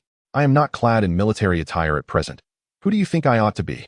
Indeed, it is you. Emma's tone brimmed with disappointment. Why? For what purpose? Let us reminisce in my vehicle. It is a lengthy tale. I gestured towards the command vehicle approaching. Moreover, I do not wish for Jana to be bitten by mosquitoes. Emma nodded, poised to step forward when Tan Bang suddenly interposed himself before her. Colonel, do not heed the words of that traitor. Tan Bang's piercing gaze was fixed squarely upon me. Who knows what nefarious intentions that traitor harbors? If he truly had ulterior motives, Jason would not have disembarked or come here personally. He could pinpoint our hiding place with precision. If he intended U.S. harm, he possesses countless methods to eliminate us in an instant. Why risk coming here? Emma spoke languidly. Tan Bang, stand down. With Emma's command. Tan Bang could only glare as he stepped aside, obediently following Emma onto my command vehicle. We settled around the tactical map table within the vehicle. Tan Bang and Abiji sat beside Emma, deliberately or inadvertently shielding her. Jana nestled closely to me, her gaze unwaveringly fixed on Emma. Why, Jason? After a prolonged silence, Emma gravely inquired once more. Is it for the commander's position? Or for Han Chi? However, the Jason I know would never act for either of those reasons. Or perhaps for other motives. For the same reasons as before, Emma, I replied slowly. I merely wish to bring this war to a swift conclusion. To bring this war to a swift conclusion? Do you comprehend the absurdity of your words? Emma suddenly leapt to her feet, her voice laced with agitation. You wish to conclude this war? Do you realize what actions you have taken? We have finally neared victory in this war. Yet now we find ourselves mired once more. Emma, winning a war and ending a war are entirely disparate matters. I endeavored to maintain a calm tone. Perhaps VMA is on the brink of victory. But that does not imply that this war will conclude. What does that signify? Emma was momentarily taken aback by my words. Chapter 21. Did you know that the initial heavy taxation policy was actually implemented by the Venus colonial government under the guise of the Earth government? I am aware of this. It was mentioned in the propaganda materials you distributed. Emma pulled a pamphlet, one that every captured Special Forces member received, from her pocket and tossed it onto the table. Do you expect me to believe the fabrications of NTU? The fabrications of NTU? What does that mean? Just because NTU is the enemy of VMA, does that render everything they say as mere deceit? Would you rather believe that NTU will never speak the truth simply because they oppose VMA? I raised my voice. Emma, you are no longer a child. I trust your intellect allows you to discern the truth behind these matters. My intellect tells me that those facts are merely NTU's attempts to sow discord among us. Emma retorted loudly. I can hardly believe you would buy into NTU's rhetoric. Just as your reasoning suggests, my intellect concludes that the VMA government has lied to me. And the evidence I have found supports NTU's claims, hence I have decided to align myself with NTU. I sighed. Do you know what our first mission upon being dispatched to Earth was? I do not. No one has ever told me. Emma's tone had calmed somewhat. What was it? To assault a nearly abandoned NTU military factory, employing chemical weapons. Chemical weapons, Emma murmured unconsciously, while Abhijit stroked his chin, squinting as he pondered. Tan Bang continued to glare at me cautiously, though his gaze occasionally strayed to Jana's chest and thighs. Emma, can you explain why VMA is producing internally combusted combat vehicles? And why, in a situation where victory seemed almost certain, were they so intent on seizing the NTU military factory by any means necessary? Emma's eyes seemed to lose focus. I knew her emotions and rationality were locked in a fierce struggle, a conflict I too had endured when considering whether to join NTU. The production of internally combusted combat vehicles is intended to prevent NTU from acquiring refined fuel resources from captured vehicles, while seizing the military factory aims to obtain NTU's military technology to enhance VMA's weaponry. Abhijit spoke slowly. What?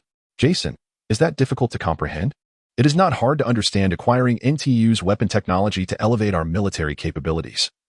But what is perplexing is why the Venus government chose to act when NTU was already unable to retaliate. I looked at Abhijit.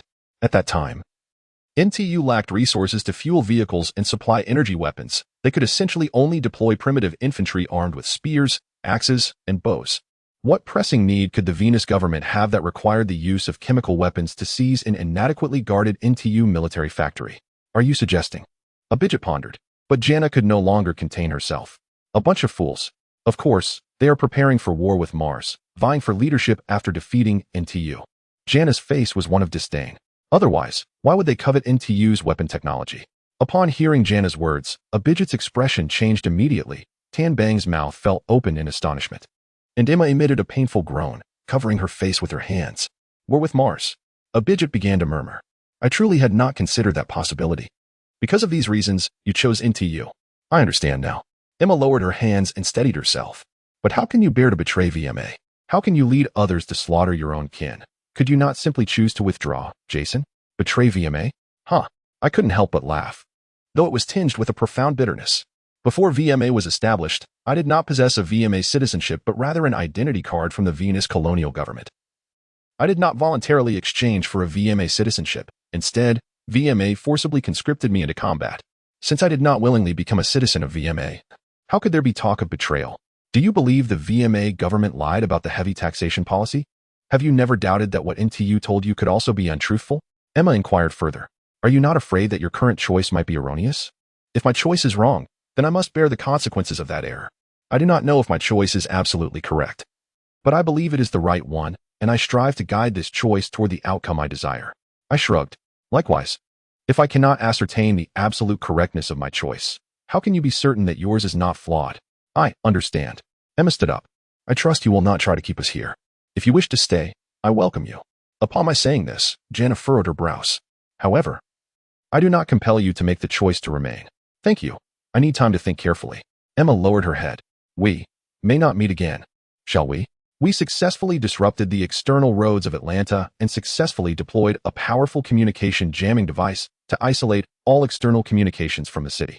The intelligence personnel had already spread false information regarding Atlanta's surrender to NTU. We even cut off the city's electricity and water supply to enhance the illusion among the residents that they had been abandoned by VMA. All preliminary preparations were in place, awaiting VMA's response. In this position, I need you to hide here. As soon as the Air Force shoots down VMA's reconnaissance aircraft, go and replace the electronic photographic records on VMA's reconnaissance aircraft with these false photographs. I was explaining the mission details to a second lieutenant. Then hide again. And as soon as VMA sends someone to collect the photographic records, you will immediately dismantle the camera on the reconnaissance aircraft. Commander, I have a question. The lieutenant asked. Why not just dismantle the camera and take it away? Because our true objective is to have VMA take the false photographic records and believe that what they are taking is first-hand data, untouched by anyone. I explained. Therefore, I need you to use the false photographic records to overwrite the electronic files of the camera. As for dismantling the camera, that is merely to create the illusion for VMA that we had not tampered with that camera previously. Do you understand? Yes, sir. The lieutenant saluted and promptly led his team away. Now, you four. I continued assigning tasks to the 4 fighter pilots beside me. Pair up, with the first group executing combat air patrol along planned Route A, while the second group flies along planned Route B. If you spot any VMA aircraft, shoot them down. Yes, sir. The 4 pilots saluted in turn to prepare for their flying missions. Privilege. What a privilege. Hanchi exclaimed from the side. How could an ordinary person possibly know when VMA would dispatch reconnaissance aircraft? How could they know where those planes would land when shot down? It is even less likely they could predict the condition of the wreckage, and this information is critical to the success of this operation. Such meticulously planned and coordinated operations can only be executed by someone like you. Endowed with an innate combat intuition, it is no wonder that NTU suffered such a devastating defeat at your hands in the past. Fortunately, you are now on our side. And this time it shall be VMA's turn to experience hardship. It is indeed difficult to articulate. As I examined the map, reaffirming that my operational plan was devoid of flaws, I responded, Many possess the ability to foresee the future. Gypsy fortune tellers can gaze into a crystal ball to glimpse what lies ahead, and in ancient Eastern cultures, numerous individuals could predict events with mere finger calculations. I merely possess a more advanced functionality, eliminating the need for crystal balls or finger-counting rituals. Perhaps next time I should suggest to General Baker the hiring of a few gypsy seers, thus sparing myself the embarrassment of resorting to half-naked seduction before you. That would be rather mortifying indeed. Hanshi suppressed a smile. By the way, what fictitious information did you employ to replicate the photographic materials of VMA? Oh, it's nothing much, merely your I replied without looking up, having discreetly captured the images while you were distracted. Is that so? So, all these days, you've had our officers convening under the scorching sun in the square while reconnaissance aircraft circled overhead, just to photograph my? Hanshi laughed heartily. If you dare to distort my most prized physique in those photographs, I shall not forgive you. Oh dear, you've noticed? That truly is unfortunate. For what I captured was a figure as flat as an airstrip. It's even flatter than Janass. I gestured towards the vast and level tarmac of the spaceport, then pointed towards the towering skyline of downtown Atlanta. To enhance some allure, I had the processed with electronic synthesis technology, altering it to a more voluptuous form. Just make sure not to embarrass me. Having gleaned from our previous banter that I had utilized synthesized electronic photographic data as false intelligence. Hanshi playfully tapped my head before departing to attend to her own matters. Chapter 22. Perhaps VMA would not believe the rumors disseminated by NTU intelligence personnel regarding Atlanta's surrender to NTU. Nevertheless, VMA firmly trusted the electronic reconnaissance data they had painstakingly recovered, and they never once doubted that this data might have been tampered with. Thus, they unleashed a relentless barrage of cruise missiles upon Atlanta, targeting the city hall, schools, warehouses, and barracks, any location on the fabricated photographic data where NTU forces were indicated. However, Atlanta had not, in fact, surrendered to NTU, and our troops had not entered the city. The VMA's missile strikes resulted in numerous civilian casualties. Yet they failed to inflict even a single injury upon NTU forces. As soon as the missile assault concluded, I instructed Jana to drive my command vehicle, which bore a white flag symbolizing our desire for peace negotiations, slowly toward Atlanta. We halted before a VMA barricade along the road leading from the spaceport to Atlanta. The VMA soldiers, with their weapons at the ready, regarded me with palpable distrust. I introduced myself as Colonel Han Fei, the commander of NTU, and conveyed my urgent need to meet with their commanding officer. When the VMA major commander appeared before me, his expression was rife with skepticism and fear, mirrored by the tightly gripping soldiers surrounding him. What is it? He inquired cautiously. We are aware that Atlanta has suffered from VMA missile attacks, and we wish to offer assistance in the relief efforts. Assistance in the relief efforts? The VMA commander clearly doubted my sincerity. I never dared to hope that NTU would extend a hand. Was I merely attempting to disguise an invasion under the pretext of humanitarian aid? You are mistaken.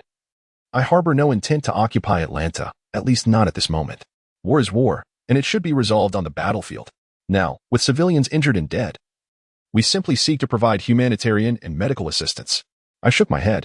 To demonstrate our sincerity, our soldiers assisting in the relief efforts will carry no weapons.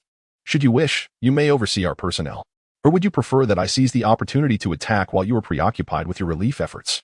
Personally, I would be more inclined to believe that you would launch an attack rather than request assistance.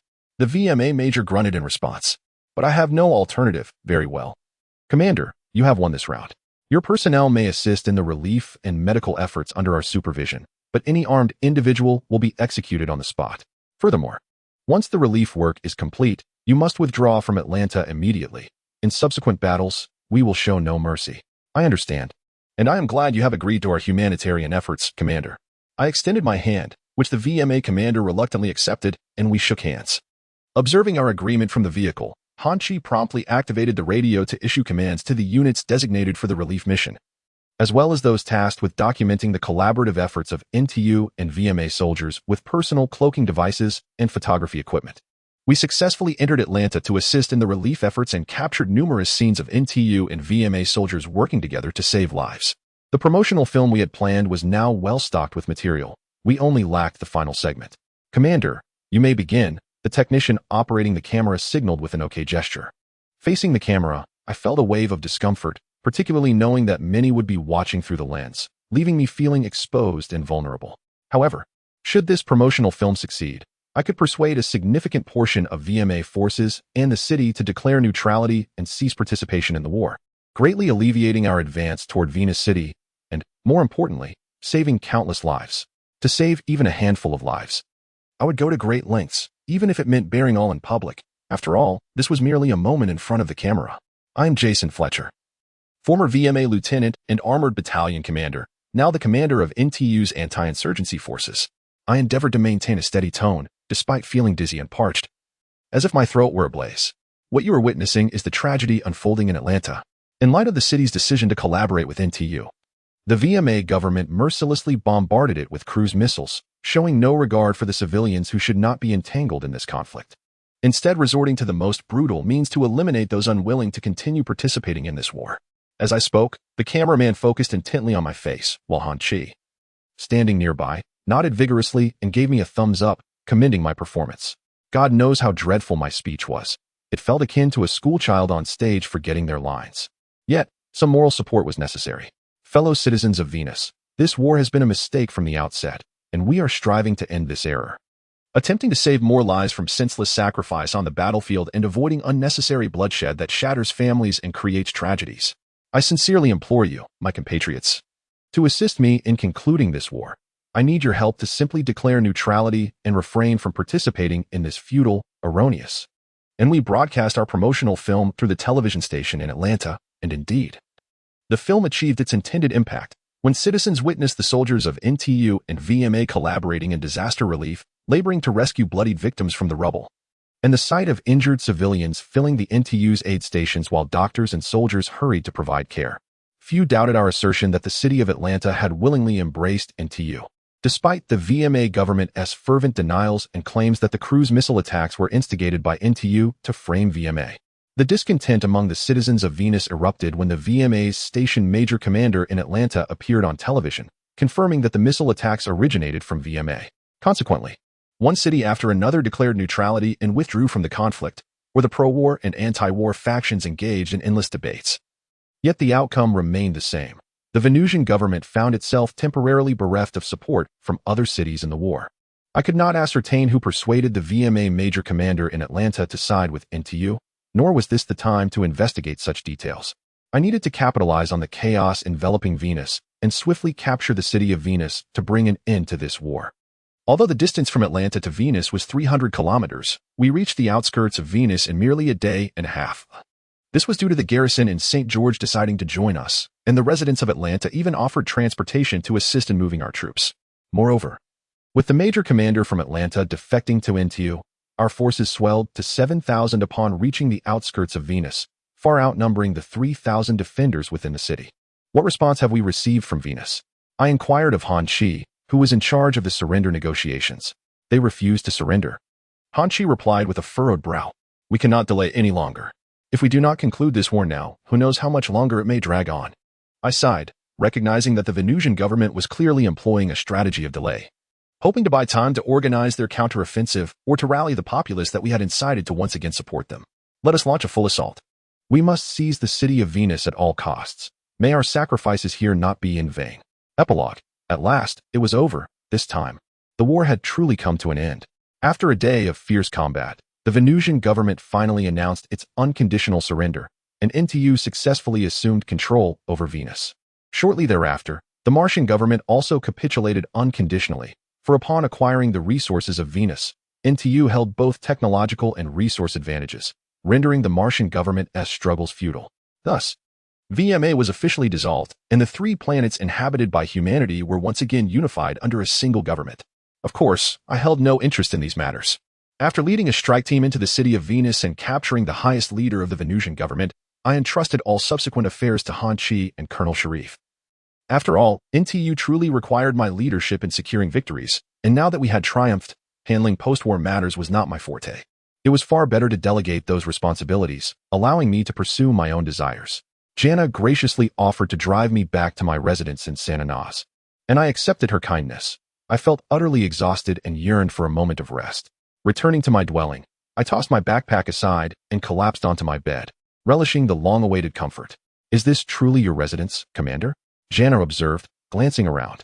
It certainly resembles a typical bachelor pad, messy and chaotic. I admitted to the disorder.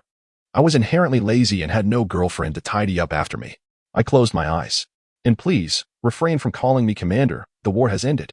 Honestly, I cannot fathom how you men can endure living in such squalor. And to assert it is due to having no girlfriend is simply absurd, Jana remarked, shaking her head as she began to tidy up.